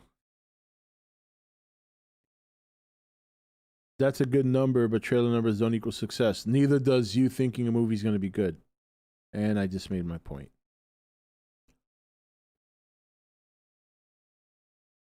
So now a trailer and how many times it's been viewed is a much closer, or at least a much better assessment to the potential success of a movie versus your opinion. One that you can't even answer. I've asked you like several times, what do you think is going to make this movie a guaranteed hit?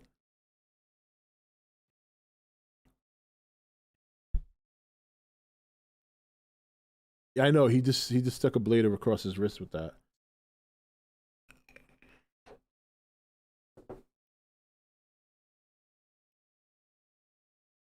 Whether the movie is good or bad, I don't see it making more than 400, 500 million in the box office. I feel like not that many people are interested in this movie than the public thinks. I hardly ever hear it being spoken about except here, and it's usually Mike bringing it up. We've had 2 or 3 other people bring it up tonight, but for the most part, Mike's been the only one ever in chat to talk about Dune.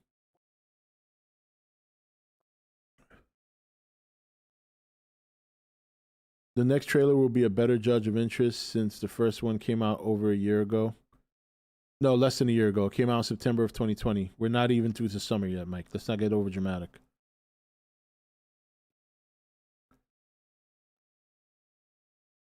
But Mike, you're still not answering the question. See, this is why I just don't know where your head's at sometimes. What is it about the movie that's a guaranteed success? You feel it's going to be a guaranteed hit.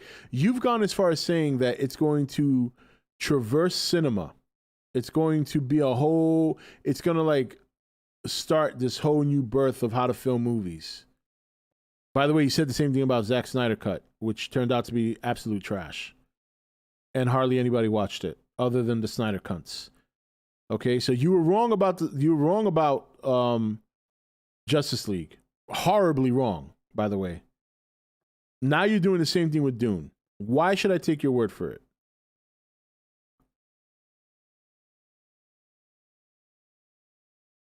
I know there's people in chat here. Do you guys remember how Mike Gonzalez this time last year was talking up the Snyder Cut? Remember that? Does anybody here remember how he was talking about the Snyder Cut transcending cinema? Remember that? Can I get a show of hands who remember when Mike said that? Yes, yep, thank you, yep. There it is. I wouldn't trust the numbers for the Snyder Cut by Warner Brothers.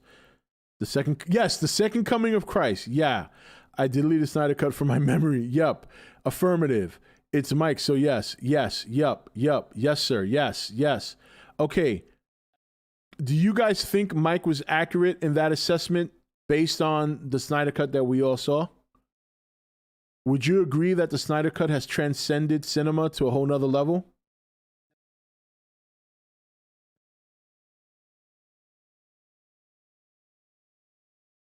Laugh my ass off. No, the Snyder Cut died a week later. Yes, it did numbers and most people liked it. No, it did crappy numbers, and I would say the Snyder cunts liked it. Hell no, fuck no, I think he was on something. It was good, but not that good. Yeah, Mike was accurate. No, it's absolutely not. I never even bothered to watch it. I think Mike is on some drugs or something. Nah, but Darkseid was the only part that was any good. It was okay. No, it only helped HBO Max. No, it wasn't much better. I like it better than the original, but no. 9, didn't have enough Flash talking about brunch. I love the Snyder Cut, but it wasn't the second coming of Christ. If it did the numbers, then why didn't they greenlight more movies? Heck no.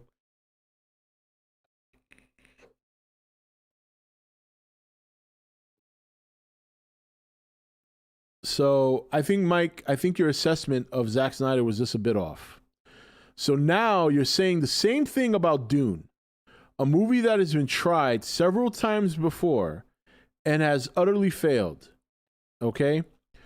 So I ask you, what is it about Dune that you think is going to make it the bee's knees of movies to come? Warner Brothers hates Snyder and everyone knows that. Okay, if everyone knows that and it's supposed to transcend movies, then how come it didn't get more support? How come the amount of people doing the Snyder shit was so minuscule?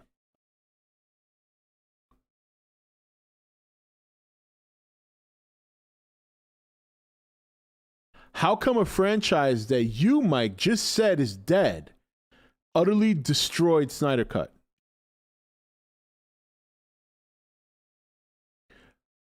I mean, the evidence is there. I can't see why you could even comprehend trying to argue against this.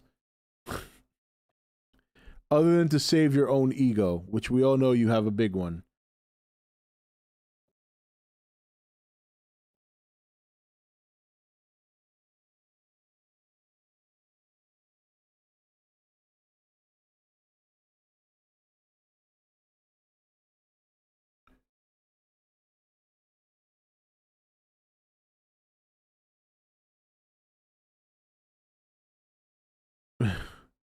It's the same company that leaked it on Tom and Jerry movie and caused the Geeks and Gamers controversy.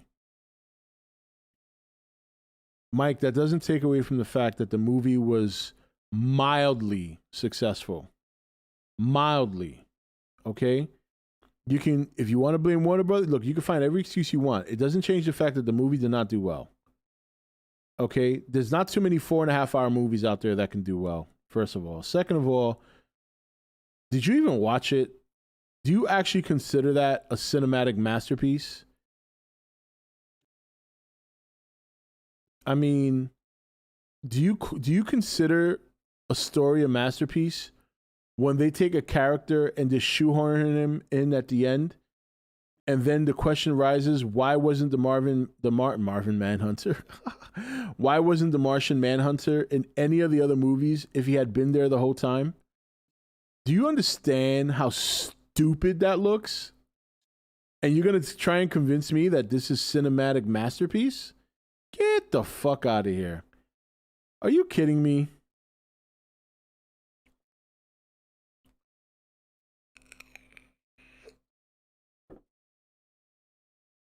Mike, even if the movie had released in theaters, it would not have made more money than Godzilla vs. Kong. I can promise you that.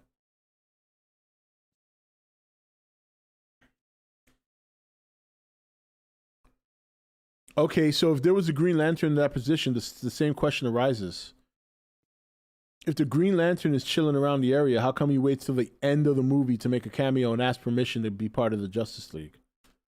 The same question still arises no matter who you put in that position.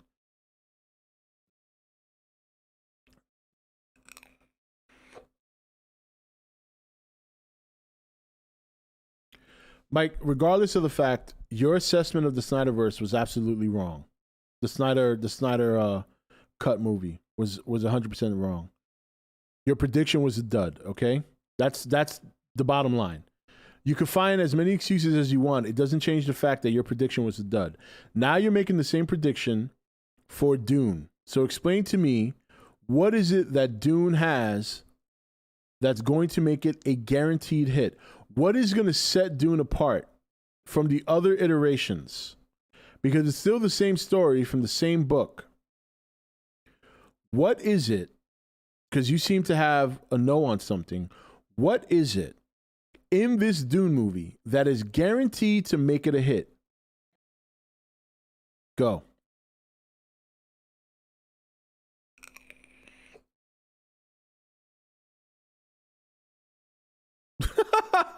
Dune has Zendaya, and I think she's pretty hot, so it'll be a success.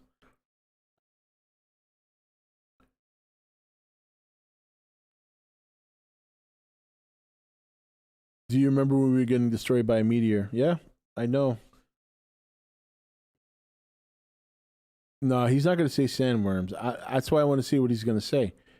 Because as a film student, he should know that no movie is a guaranteed hit. But he seems to believe this one will be. So I want to know why. He's the expert. He's the aspiring filmmaker.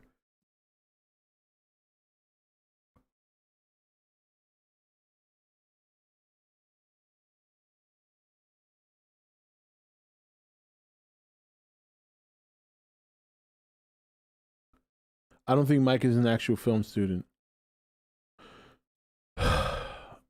Yeah.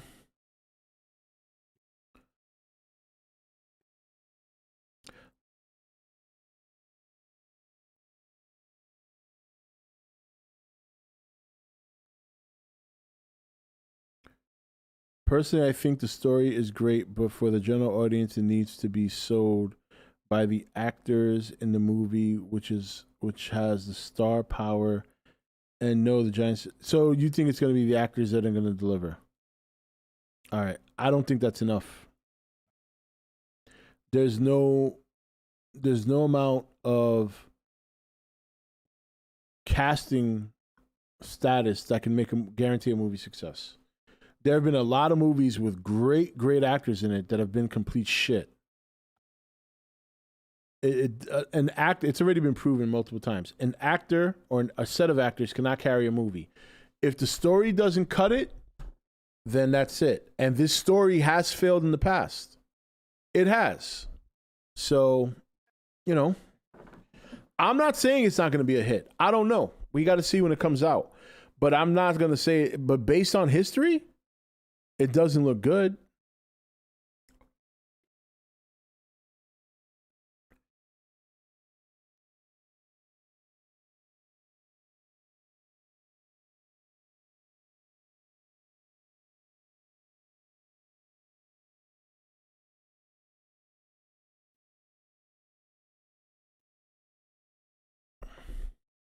And let's take this into consideration because there's a lot of people who love this director. Apparently, now I'm not too familiar with him, I'll be honest. But apparently the word is he hasn't made one bad movie. So the law of average is actually against him. So that's not actually very comforting. If he hasn't made one bad movie yet, then he's overdue.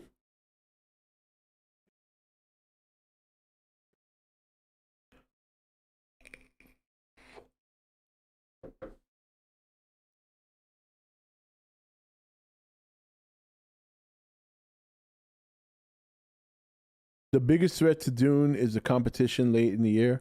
No, the biggest threat to Dune is Dune itself. You thought Enemy was pretty bad? I've never seen Enemy. Most of his movies have bombed at the box office. Really? What's his name again? Let's see what he's done. What's his name? Because I don't, I might have seen a movie he's done, but I don't know the actors. I'm not familiar with him.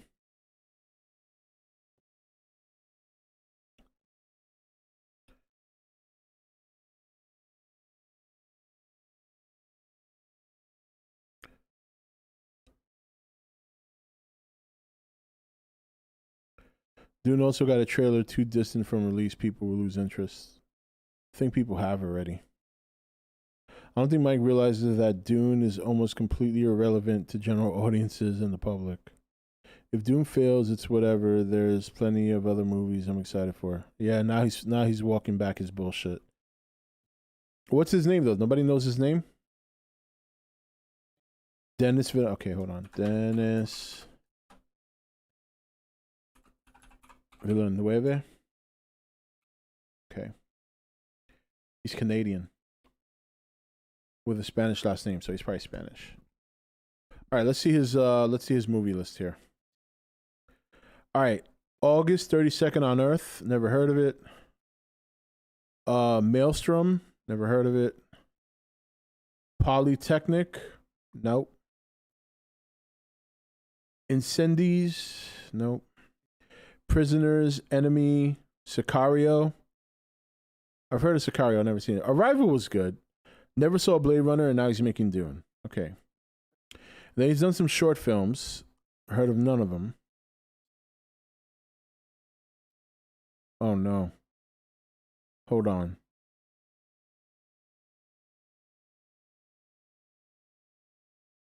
Wait a minute. He made something called Dune the Sisterhood, which was a cartoon? Was it an anime?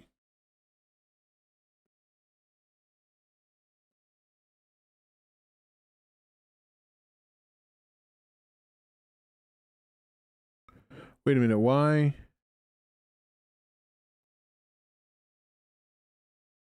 This year, something called Dune: The Sisterhood came out. It was a pilot episode. But when I click on the link to the show, it only talks about the movie.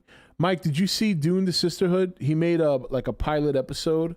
Maybe it's like a prequel. I don't know if it's an animated or it's it was on television. Dune: The Sisterhood, Mike. Did you watch that, being the big Dune fan that you are?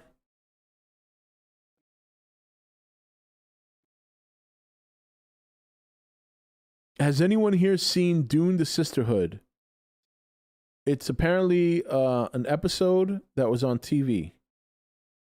I gotta find this because no, because I think this will give it at least a little indication to what people think. Sisterhood. Dune: The Sisterhood will focus on the Bene Gesserit, a powerful ancient order of women with mysterious origins, and also function as a prequel to the 2020 film.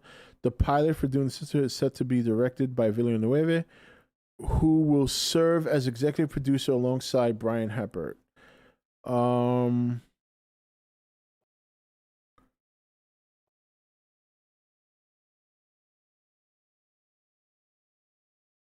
Okay.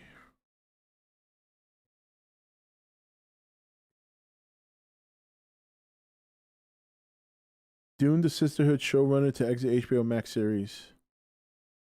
Okay, that's the one who's running the show. So there's actually a Dune TV series that is supposed to come out on HBO Max before the movie. I just don't know if it's out yet or if it's already come out.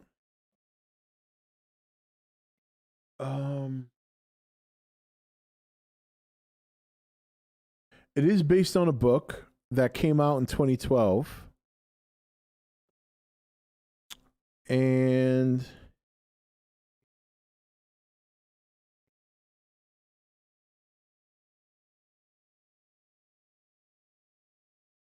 hasn't been released yet. I didn't even know they were doing a show about this. All right, when is this supposed to come out? I would think that it's supposed to come out soon.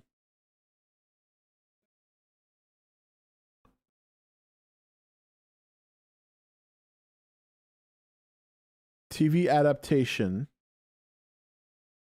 Originally announced last year as part of HBO Max, the adaptation of the Brian Herbert and Kevin J. Anderson novel Sisterhood of Dune is the fourth prequel in the Dune saga. Recently, HBO revealed the official synopsis. The official release date is not currently revealed. In regards to the actual novel, it is based 80 years after the events of the previous prequel trilogy, which included the Berlin Jihad, the Machine Crusade, and the Battle of Corin. After the aftermath of the battle, all thinking machine, blah, blah, blah, blah. In this story, they exist alongside remnants of thinking machines. The director of the film, Dennis Villeneuve, will direct the pilot episode and act as an executive producer of the series. Also acting as executive producer is who just recently left the show, John Spaeths, who did Prometheus and Doctor Strange, or worked on those two movies, who is also involved in the movie and is no longer attached to the show as a showrunner. So he's not showrunner, so they acknowledge that. Others include Dana Calvo, Byron Merritt, Kim Herbert, and Brian Herbert himself, the three of which are also executive producers for the film. Kevin J. Anderson serves as a co-producer of the series and a creative consultant on the movie. The writers include Jordan Herbert, Sarah. Okay. Final say. The materials in the above image include 1981's Gypsy Sorcery and Fortune Telling, The Saber of Paradise, Dune, The Upanishads, The Essentials of Rumi, Essential Sufism, and okay. This is a bunch of shit I never read. This is a story of the origins of the major schools of Dune and the book itself. So, Mike, you excited for this? Mike, are you excited for the Dune TV series on HBO Max? Do you think it's going to be a hit? I didn't even know they were doing it. Did anyone else here know they were doing a Dune TV show on HBO?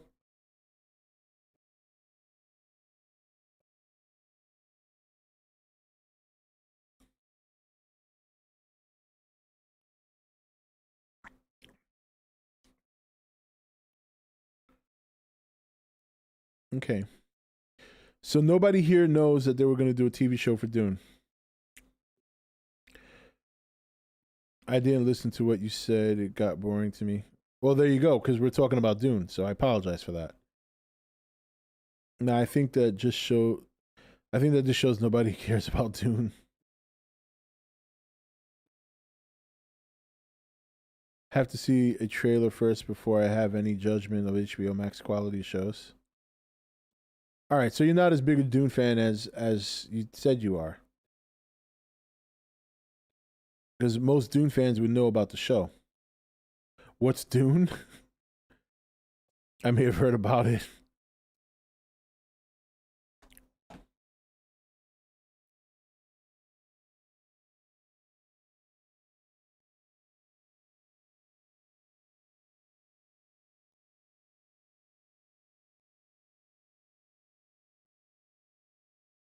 Yeah, we'll see. I hope it's a hit.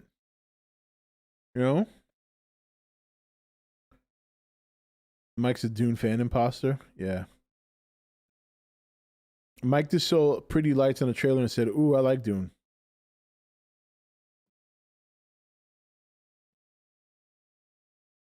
Rob, did you like Far From Home? I've loved Tom Holland's Spider-Man film so far. Yeah, I did. I've liked the Spider-Man film so far. Dune gets delayed again, but not as long this time. Denis Villeneuve's big screen adaptation of Warner Brothers will now debut on October 22nd. This was written today. Insert the spice must flow here later joke. Warner Brothers has shaken up its 2020 release schedule, moving Dune once again further down the line. However, this time it isn't as dramatic. It's only by 3 weeks. As reported by Variety, Warner Brothers has delayed Denis Villeneuve's adaptation of Dune from October 1st to October 22nd. So it's gotten delayed again. This marks the 4th release date for the sci-fi epic based on the groundbreaking novel by Frank Herbert.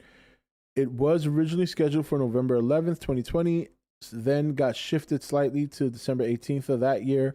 However, the novel coronavirus pandemic caused a major shift in the movie release dates, and Dune got a significant delay, moving all the way back to October 2021. It's still in that month, just a little later than expected. This comes as more people hopefully get vaccinated and eagerly return to the movie theaters. Movies like A Quiet Place Part 2 and Fast and Furious 9 are seeing success at the box office, and the likes of which was missing for over a year. Still, that hasn't stopped Warner Brothers from continuing to enact its release everything on HBO Max simultaneously planned this year, which the studio announced suddenly in December 2020, and includes Dune, The Matrix 4, and already released Wonder Woman 1984. This move prompted a lot of negative feedback from actors, producers, and filmmakers, most notably Villeneuve himself, who released an op-ed claiming the decision might have killed the Dune franchise before it was set to begin. So he's already making excuses for why the movie's going to suck. Villeneuve has been vocal about wanting Dune to be a theatrical release only, but it looks like Warner Brothers isn't budging, at least for now. It might be because it wants to keep promoting HBO Max, or perhaps the studio is still concerned about a resurgence of the virus as states continue to lift restrictions, even as large swaths of their populations go unvaccinated. Only time will tell how the box office and country as a whole look by the time Dune comes out in theaters on October 22nd. Based on Godzilla vs. Kong, I don't think putting Dune on HBO Max is a guaranteed, killing the franchise. I think we've seen evidence that it can actually resurge a franchise. So the fact that he's so against it, I think, is a concern.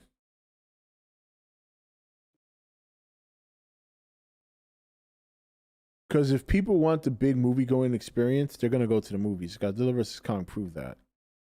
So, I mean, they pulled $100 million in domestically, even being available on HBO Max, which is insane. So I don't know. We'll see.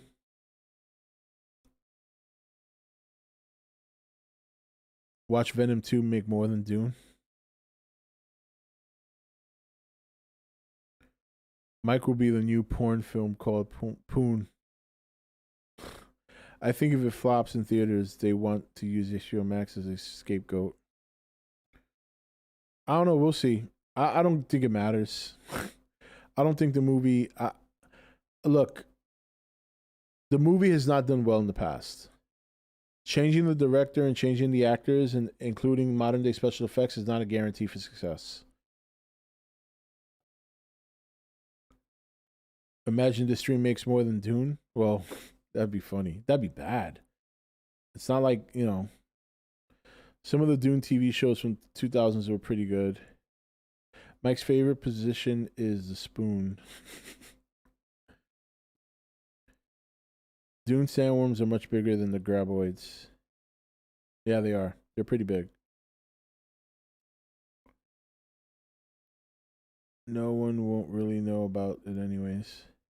Isn't it sad that a lot of people just want to see this? Actually, it's sad but encouraging at the same time, right? That a lot of people are talking about the sandworms in the movie. Because, I mean, they're giant size. They're like kaijus, right? So it shows where people's interests really lie. Monsters. Not a story about a bunch of people riding sandworms to fight for spices.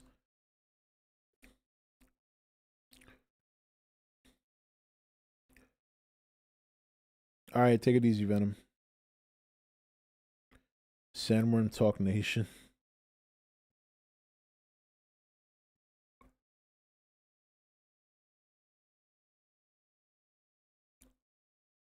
You know what I would do if I were the writers of that book? I would sell the IP to Legendary or Toho and let them use them in a monster movie. They'll probably make more money that way.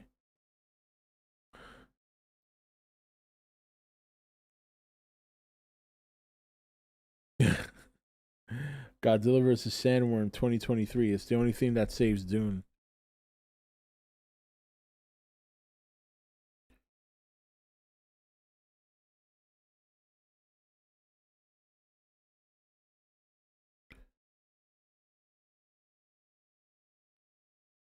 That's all most people know about Dune is the sandworms. It's true. Legendary is producing Dune. Yeah, I know. Smog Monster versus the Sandworms. There we go. There's a movie.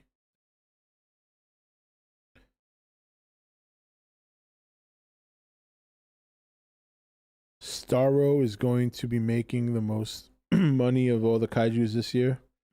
Well, yeah, he's got a comic book movie backing him up.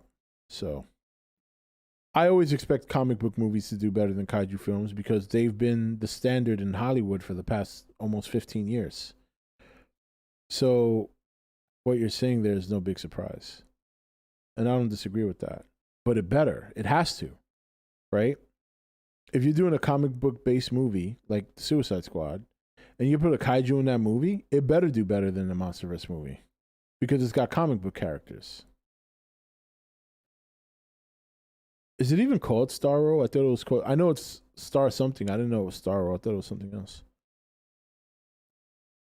It should help the kaiju popularity.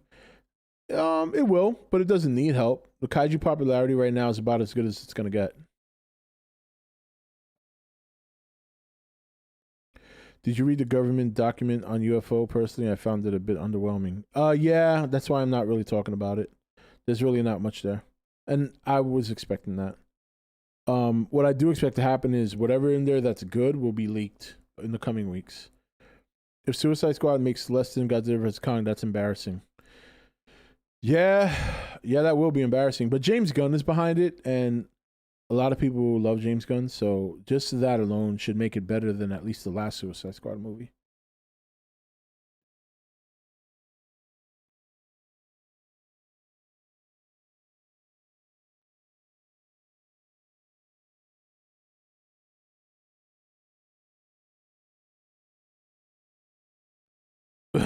Oh, God.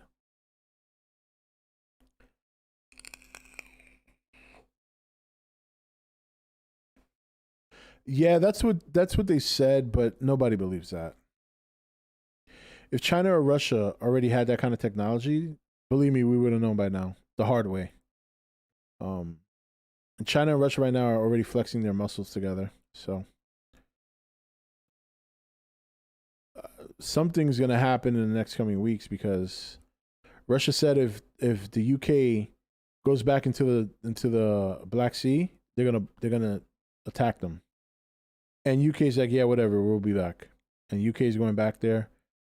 And then China said, if Russia attacks, they're gonna follow suit. They're basically gonna provoke the United States into getting involved because it's all part of NATO. So let's see. There's a game of chicken being played in the Black Sea in the coming weeks. Let's see what happens. People are sleeping on DC in the next year and a half. Suicide Squad, Black Adam, Batman, Aquaman, Flash. People are sleeping on DC. Just like they were sleeping on the Snyder Cut. Yeah.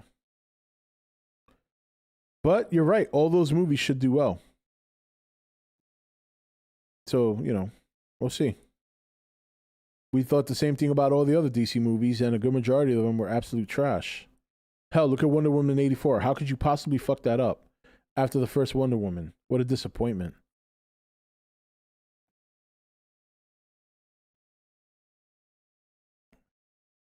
I love Rob Serious talk. Hey, man, it's true story, I suspect Russia won't do anything.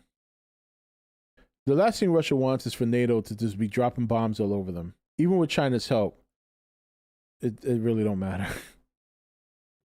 China's more likely to just turn around and start invading the other side of their border.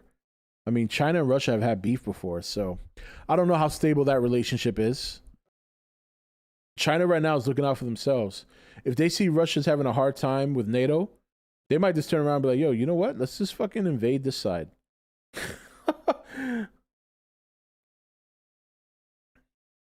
Rob, what do you think about people saying aliens are unrealistic for the Monsterverse when they're more likely to be real than the Hollow Earth and the Flower Monster Ghost?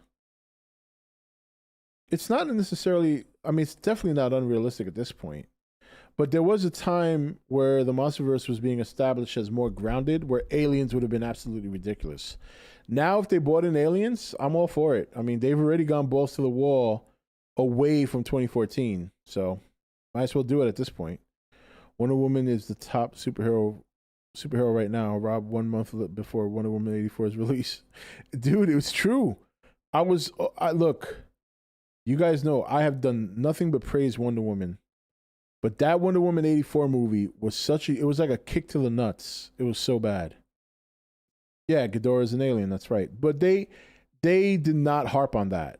That was like, yo, he's from space, and then they moved on. Like, they know that they're testing the waters with that. I think now they could probably do it.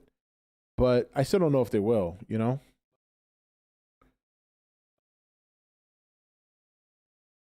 Call me crazy, but DC low-key has a better lineup than Marvel in 2022. They probably do. I just don't think they'll beat Marvel still. Because I think Marvel's Endgame, I'm almost certain Marvel's Endgame is going to be Galactus and Doctor Doom, if not both. And if that's the case, DC doesn't stand a chance. If Marvel decides to whip out Doctor Doom and or Galactus as the big-time villains, like Doctor Doom will be their big villain for Earth-based stuff, and Galactus is their new universe or galactic threat, dude, there's nothing DC can do to compete with that. People have been clamoring for Galactus and Doctor Doom for so long now that if Marvel decides to do that, and I really do think they are, people are just going to go nuts. People are going to go nuts. The DC can do, they could, it doesn't matter if they make another Batman trilogy. They're not going to be able to compete with that. So in the immediate future, can DC beat Marvel? I agree, absolutely. But overall, can they beat Marvel when Marvel gets the engines running for their big threats? My interest, my thing is where does Marvel go after this phase? Because I think they've run out of steam at this point. Like once they do the X-Men, the Fantastic Four, Galactus, and Doctor Doom, I think at that point it's probably over. I think at that point is when you see Captain America and Iron Man reboots. What's going on, Steve? How long do you think they can keep making MCU movies? I think this set of phases coming up is going to be it. Galactus is awesome. He's insanely powerful, giant robotic man, size of Godzilla, and cosmos powers. Yeah.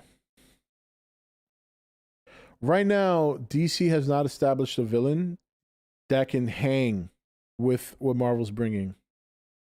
And not to mention, you still got Magneto in the mix. Because you know when they bring the X-Men out, Magneto's going to be a part of that. So these are the villains you have to look forward to in the next kind of like 4 or 5 years. Magneto, Galactus, and Doctor Doom. What in the fuck does DC have that can compete with that? Absolutely nothing.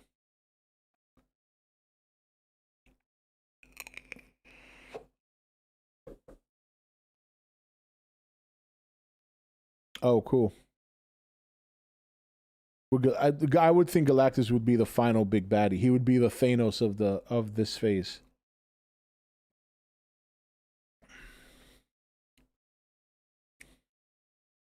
I think it'll end in the next 5 to 10 years, Asian. I think it happened to the cowboy era many years ago. You know, during the 40s, 50s, 60s, it was all cowboy movies, and they finally died out. So I mean, I think by 2030 you'll see superhero movies starting to die down. Lex Luthor, Darkseid, and Sinestro. First of all, they already fucked up Darkseid, so nobody's gonna take him seriously. Lex Luthor, nobody liked. Although I liked Jesse Eisenberg as Lex Luthor, but nobody liked Lex Luthor. Nobody liked Darkseid. I mean, people like Darkseid, but they made Darkseid in the movie look like absolute trash. And I don't see them using him anytime soon. Why would they? That whole DC universe thing they were doing with the Justice League, that shit's dead now. So Darkseid is not going to be able to he's not going to pull box office money like Galactus and Doctor Doom. Neither is Sinestro. Let's get serious, man. Sinestro's he's not on the level of those villains. He's not even on the level of the villains you're talking about.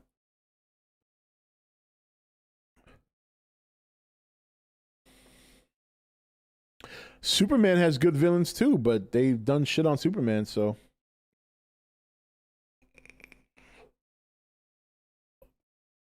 The ace in the sleeve is turning Superman evil. Yeah, but that shit might have sailed already. You've already got 2 popular shows that have the Superman archetypes being evil. So in the mind of the general audience that doesn't follow the comics, you know how they're going to view an evil Superman? As DC trying to copy The Boys and Invincible. Even though we know they're not, they were the ones to do it, the general audience is not going to know that. So DC might have already let that ship sail.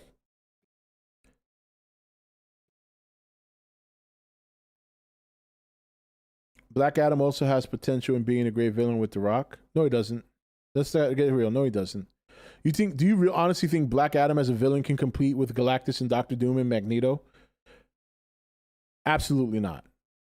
Absolutely not. Not happening. Don't even think that that's possible. Black Adam versus Shazam versus Superman would be money. It would, but it wouldn't be as much money as Galactus, Magneto, and Doctor Doom. So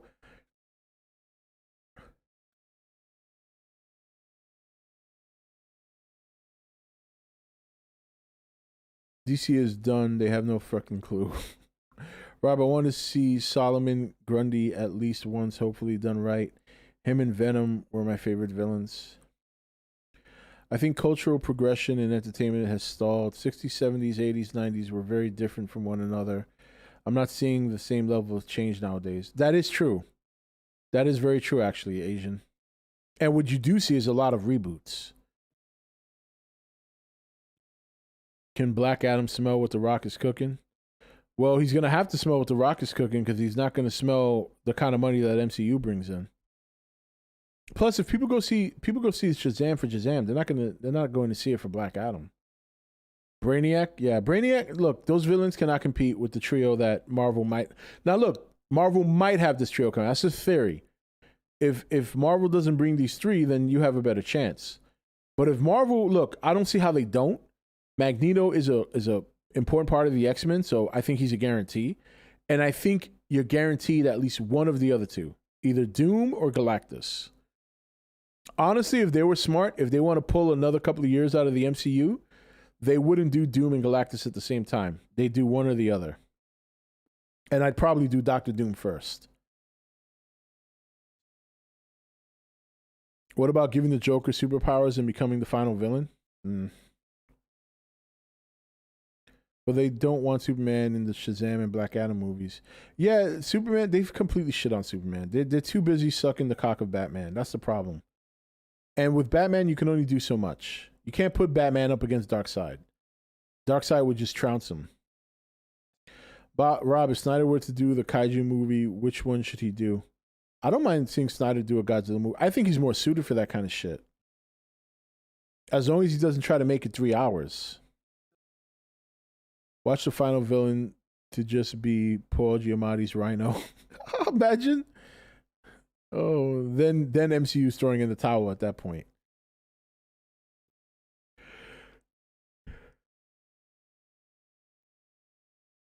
I would love to see Zack Snyder do a Godzilla movie. I really do sincerely think he's suited for monster movies. Disney, reboot again.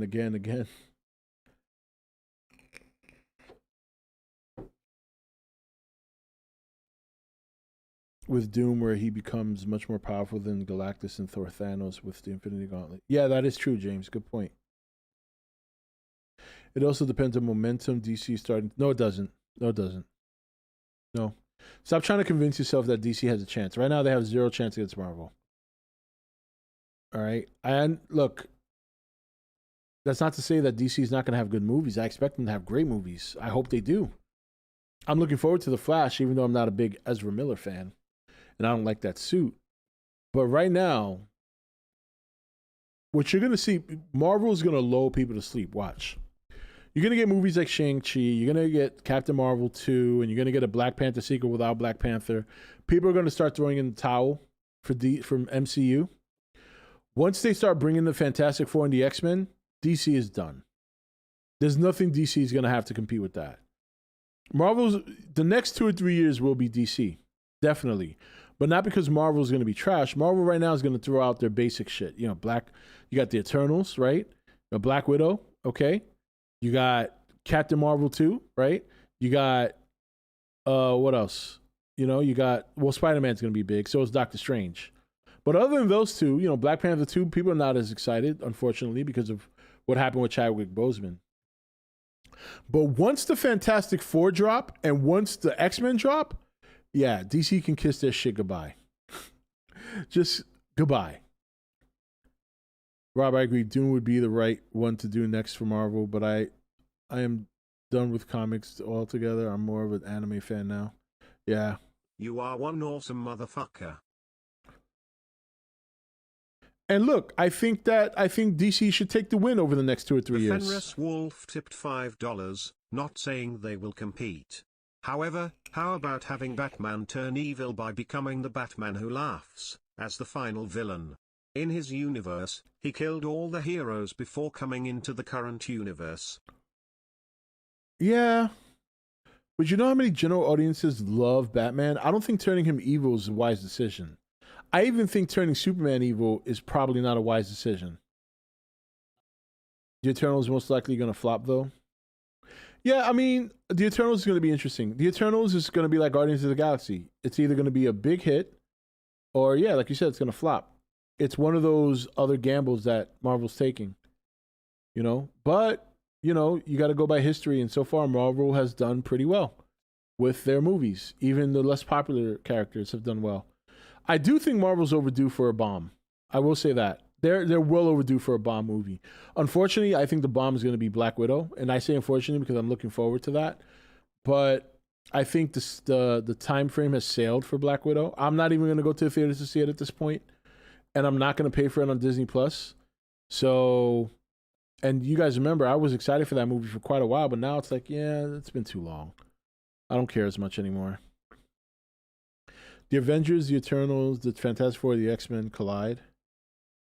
Marvel movies almost never flop. I'll believe it when I see it. Yeah, they don't, but I think they're overdue for one. I remember 2 years ago, it was crazy to suggest DC would be on Marvel's level. And now people are coming around on saying DC will probably be more successful for a few years. Yeah, but Mike, they're only going to be more successful for a few years because Marvel's going to be pumping out their lesser... No one gives a shit about Captain Marvel. I don't see Captain Marvel 2 doing nearly as good as the first one. The reason the first one did good is because it was sandwiched in between Infinity War and Endgame. Other than that, I don't think that's going to do well. I don't think Black Panther is going to do nearly as well as the first one because Chadwick Boseman's not there. The Eternals is a toss-up. We don't know what's going to come with that. I'm going in there indifferently. You know, it's going to be like Guardians of the Galaxy. You know, it's a big gamble. Nobody really knows much about them. It's going to be either a big hit or it's going to be a big flop. Spider-Man's going to kill it. Doctor Strange is definitely going to kill it. I see Doctor Strange doing a lot better than the first movie. What else they got coming? In the theaters. I know they got TV shows coming. I'm looking forward to Moon Knight. But what else do they have coming on? Thor, Love and Thunder. So that's probably going to kill it. But beyond that, yeah. Beyond those movies, which are all coming out within the next year and a half, DC is going to do well simply because Marvel's probably going to be absent. Shang-Chi, I think, is going to be a toss-up too. As good as it looks, I'm not saying that movie's going to be a guaranteed hit. Blade should do well.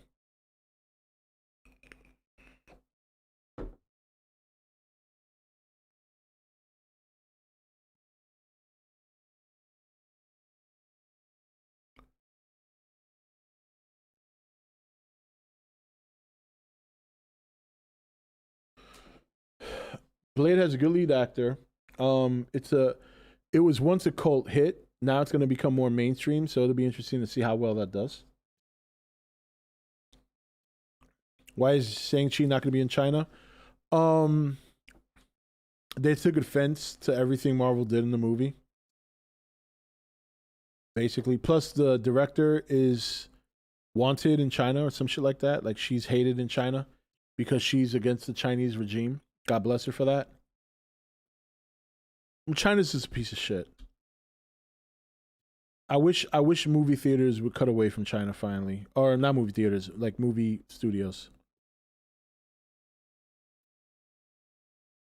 Definitely agree with it being a toss-up, but man, the last trailer got me excited for China. No, I agree, James. Shang-Chi, I'm interested in seeing it. I just have a feeling I think it's going to be like the Eternals and like Guardians. It's going to be either hit or miss. But I agree, it looks good. Rob, imagine if Godzilla gets canceled. Like, in what sense?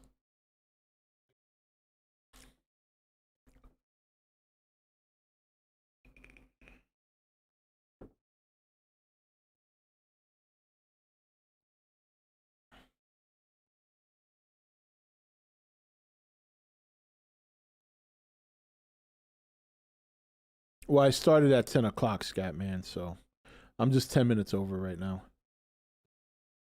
Rob, new Pooh movie for China, see what happens. Yeah, that's not going to make it. Definitely happy for the director that for being against China government. Yeah, I am too. I'm hoping Blade will be good. I just have a feeling that it's not going to be good. Well, we'll see. We'll see what happens. Let me check out the Marvel lineup real quick. Kind of want to see where we're at with this for the next couple of years.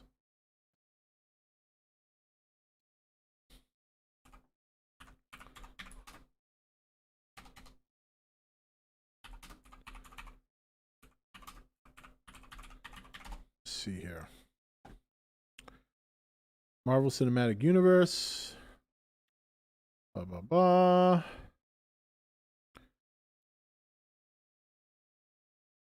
Okay.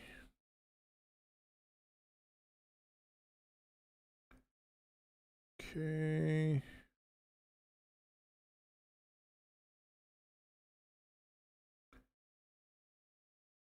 So we have let me see here.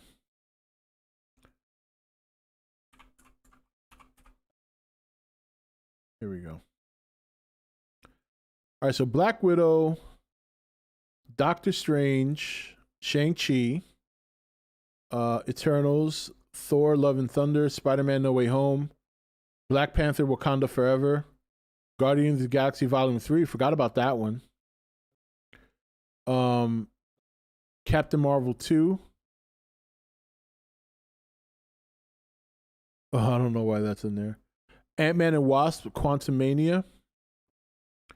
Spider-Man Into the Spider-Verse 2, which Disney Marvel is going to be involved in that one.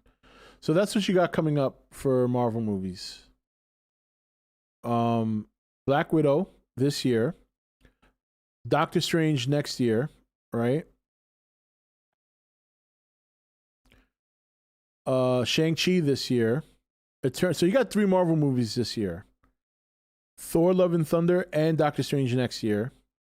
So you got 4 Marvel movies this year. Excuse me, I forgot Spider-Man No Way Home. So that's, 1, 2, 3, 4. Wakanda Forever next year, along with Doctor Strange and Thor, Love and Thunder. Guardians of the Galaxy 2023, Captain Marvel 2022. So, I mean, they still have a lot of competition, DC does, in between now and 2023. So,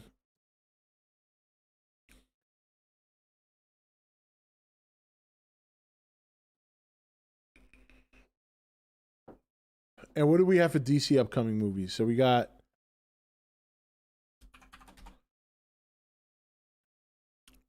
for DC, you got Suicide Squad this year, which should do much better than the first one. You got Batman next year. You got The Flash next year. Black Adam next year. Aquaman next year. And Shazam in 2023. So most of the DC movies, 1, 2. So the question is, are the 4 DC movies coming out in 2022 going to beat or exceed the 4 Marvel movies coming out in 2022? I can tell you right now, the Batman will definitely do well. That'll be probably the top competitor for some of the Marvel movies. I don't see the Flash exceeding Thor or Doctor Strange. I don't see Black Adam exceeding Thor or Doctor Strange either. And I don't see Aquaman exceeding Thor or Doctor Strange either. So you got 3 movies right there that are not going to beat Doctor Strange and Thor. Batman won't beat them either, but Batman will probably equal them. And Shazam comes out in 2023. And Shazam's going to go up against Captain Marvel 2 and Black Panther, I believe is what I said for the other movies.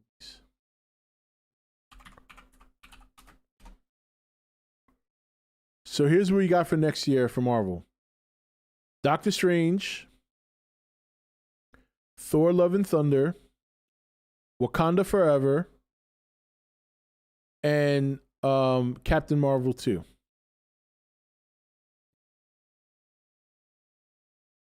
So Doctor Strange, Thor, Captain Marvel 2, and Wakanda Forever versus Aquaman, The Flash, Batman, and what was the 4th one I said? And Black Adam. Yeah, Shazam should do better than Captain Marvel 2.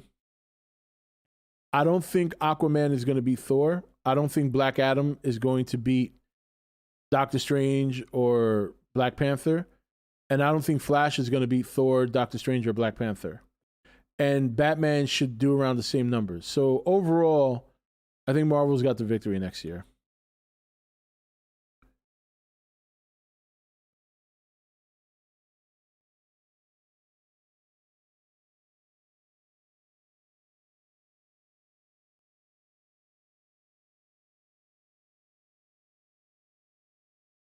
Don't forget, we get multiple Batman and Flash. Yeah, so it's still a Flash movie. When the general audience sees it, they're going to be like, oh, look, Flash. They're not going to see Batman.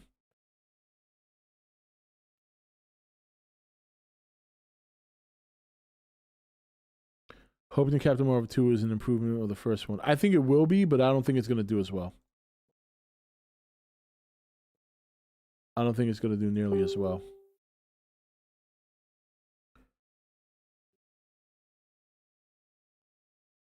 This is my opinion. Flash is one of the most popular superheroes out there. Not to the general audience, it's not. When was the last Flash movie you got? I want you to go back and take a look at the first Thor movie, the first Captain America movie. Tell me how those did. They did pretty well. That's probably as good as Flash is going to do, which is not going to come close to the other movies on Marvel's list. It's his first movie. He's not going to come out and break $1 billion like Aquaman. Aquaman broke that much because he was more prominent in the Justice League movie, and he had Jason Momoa, who's a bigger star than Ezra Miller.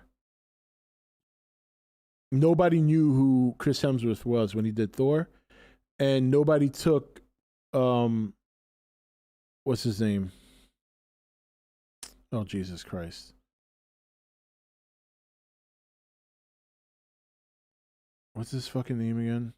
That did Captain America. Nobody took him serious as Captain America until they saw the movie. Because prior to that, he had only done quirky comedy movies. Chris Evans, thank you.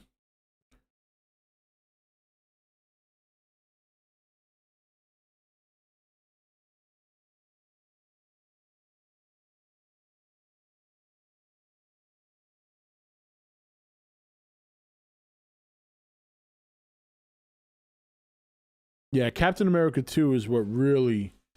I mean, Chris Evans' Captain America was good. Even in the first movie, he was good. It's just that before the first Captain America, before people got to actually see him in action, people had already been convinced that he was just... He did a lot of quirky, stupid comedy movies before that. Don't you remember that movie? What was it? Not Another High School Movie, some shit like that? And he played the fucking jock.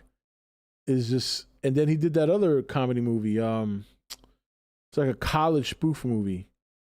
He did a lot of shitty movies before he got the Captain America role. Jason Momoa became popular because of playing the Dothraki horde leader. And even though it was only for, what, a season? He killed it. And that's what made him big.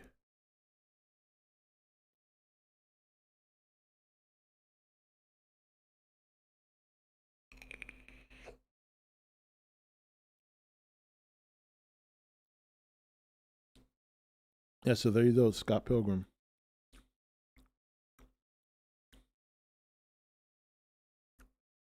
Do you think Michael Keaton's Batman returning in the Flash movie will make it a big success? It can't hurt, but it also depends on what people's perception of that is. Like, there are going to be some people who perceive that as a cheap move to get them in the seats. So if they're going to put him in the movie, it has to mean something. You know what I mean? And that's the important thing. If it means something, then yeah, it's going to help. But if people come away from the movie and they just say, oh, they just tossed him in there, it's not going to help. Yeah, Not Another Teen Movie was really funny.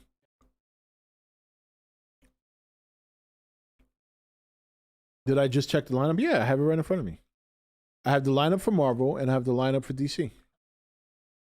We're also getting Supergirl in The Flash that looks to have a connection to Henry Cavill Superman.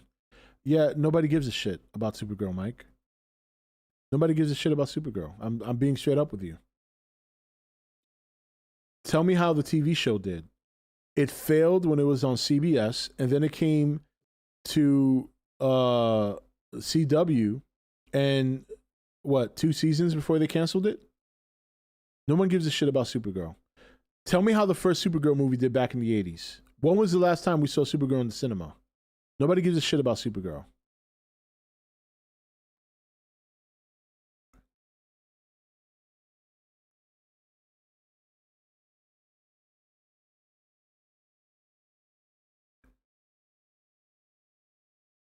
Yeah, Superman was put in the ICU with a kryptonite bullet. You want to talk about exposition in a fucking trailer? Where the hell was that? That just came out of nowhere. The question is, are they going to build on that? Or is it just for the sake of, oh my God, I go see this movie, see what happened to Superman, and then they don't build on it?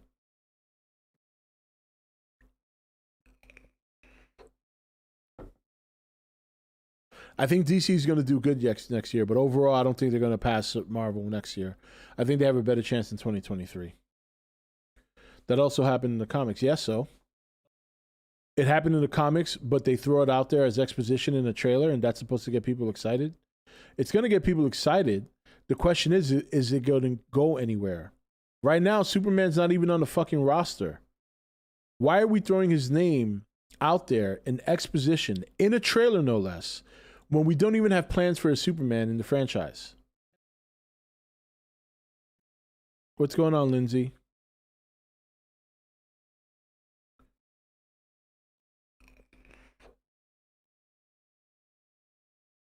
How well do you think a Joker sequel could do? It's heavily rumored.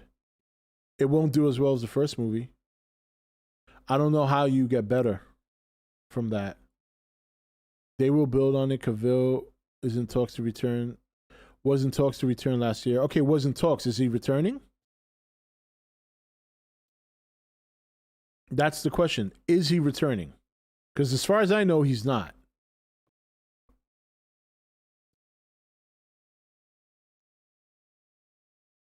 Yeah, I don't think Joker needs a sequel anyway, but they're doing one, so. They're going to have to pay Joaquin Phoenix like $200 million to come back.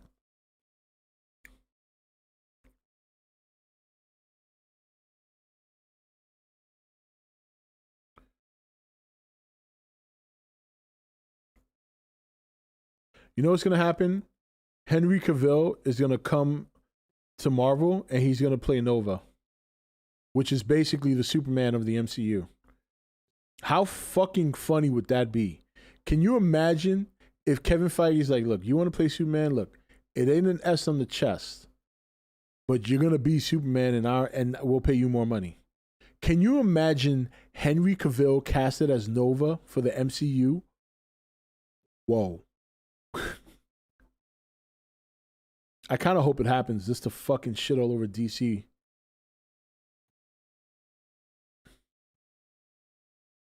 If Henry Cavill came over to the MCU to play Nova, Nova would go from C tier character automatically to A+.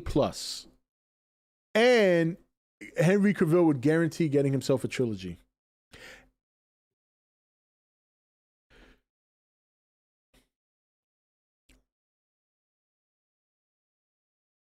And he wouldn't have Zack Snyder limited. No, are you crazy? Kevin Feige would cut him loose. Going from Superman to Nova is a big downgrade. He wouldn't do it since he still wants to be Superman. Money talks, motherfucker. MCU is more successful. They have a proven track record of taking lower tier characters in their comics and bringing them up to A tier. Henry Cavill knows this. Black Panther, the Guardians of the Galaxy, and even to some extent, the Avengers were not A tier characters in the comics when the MCU started. The Avengers were A tier characters back in the 50s and the 60s, 40s, 50s, and 60s.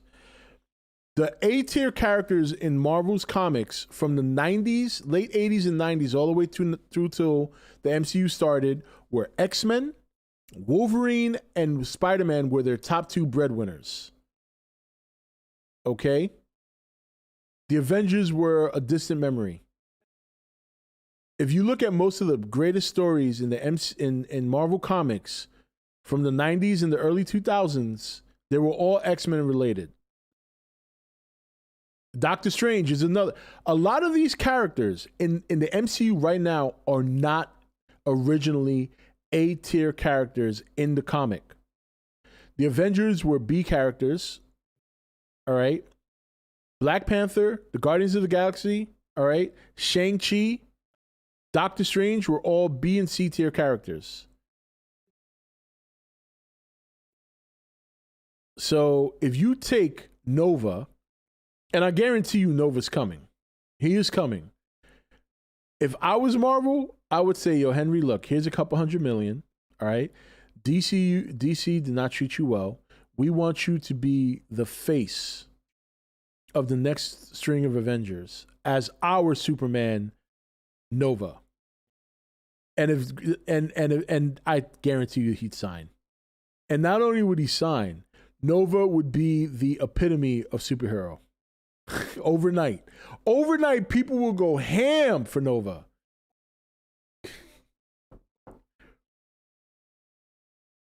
Would you rather want to be Superman again fighting The Rock's Black Adam or Nova?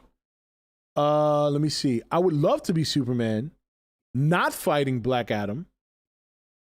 I'd rather be fighting Superman villains, like, you know, maybe some well, you can't do Zod now because Zod's dead. But if it's a different universe, you can bring Zod back, right? But it's the MCU. It's the MCU. Okay? Nobody says no to the MCU. Even people who hate comics have not said no to the MCU because they know where their bread can be buttered.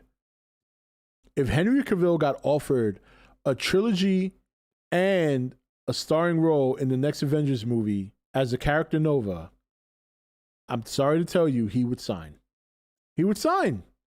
How could you not? The Rock would demand all of the attention. Yeah.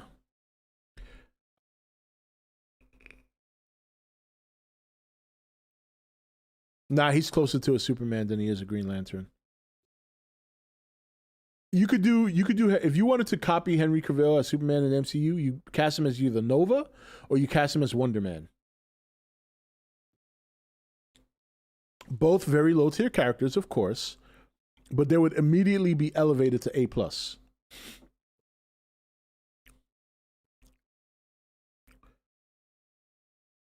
But how could he be in talks to play Superman in DC when they're already going a different direction with Superman? They've already announced a Superman movie that has nothing to do with Henry Cavill. So I don't think he's coming back, dude.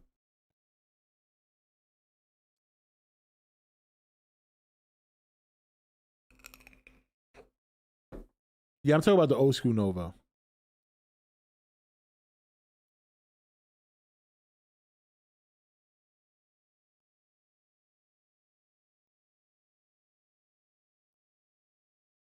Surprise Superman versus Brainiac hasn't been done on screen. Would rather get paid more money for Nova and interact with all these great Marvel characters.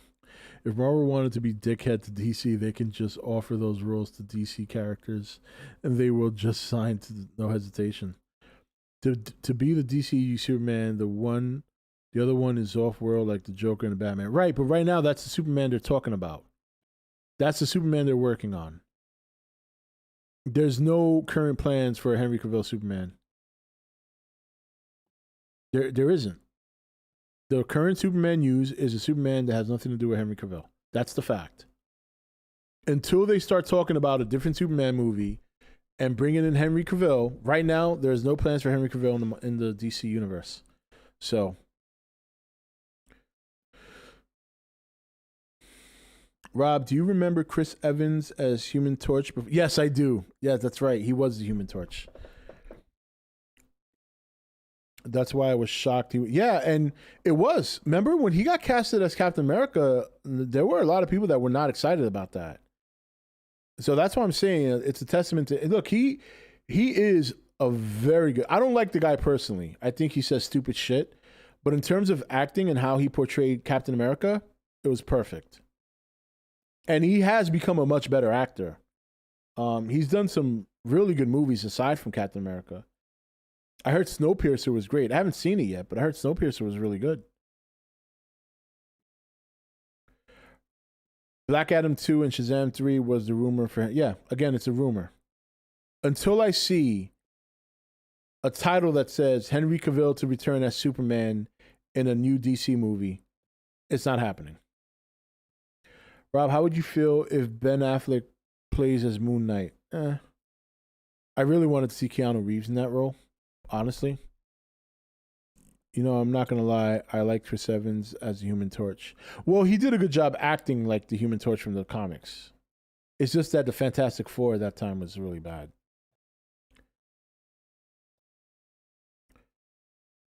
Rob, if they rebooted Flash Gordon, who would play him? Oh, I don't know.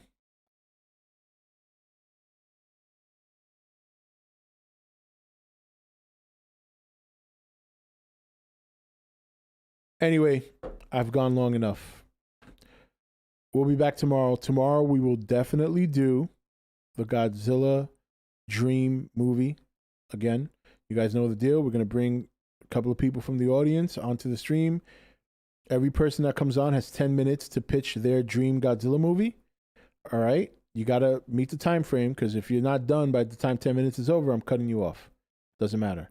So, but I got to go. It's already 12:30, and I got doggy duty tomorrow because my wife has plans in the morning with my mom. So cool that they both hang out. So you guys have a good night. It was a lot of fun. Sorry that I started late, but I really needed to rest because my mouth was killing me. But yeah, great conversation tonight. And I'll see you guys tomorrow night. Tomorrow night we'll do 8 o'clock. All right? All right, guys. Have a good one. Thank you.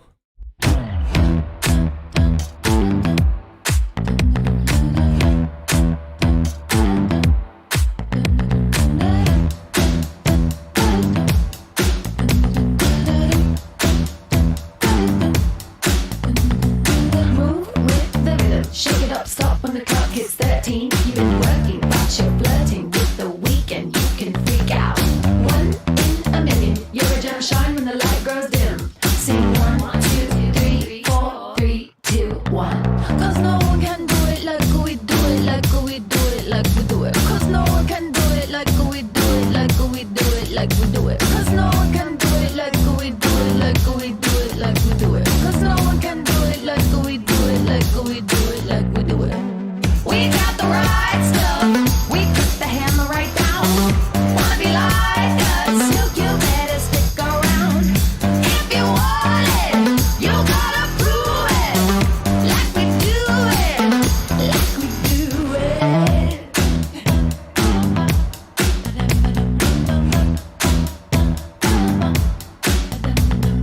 Groove with your hips and break it down. Stop when the clock hits 13. You've been learning and you're earning all of those hours. You can freak out.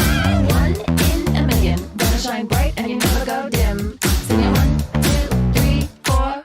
Cause no one can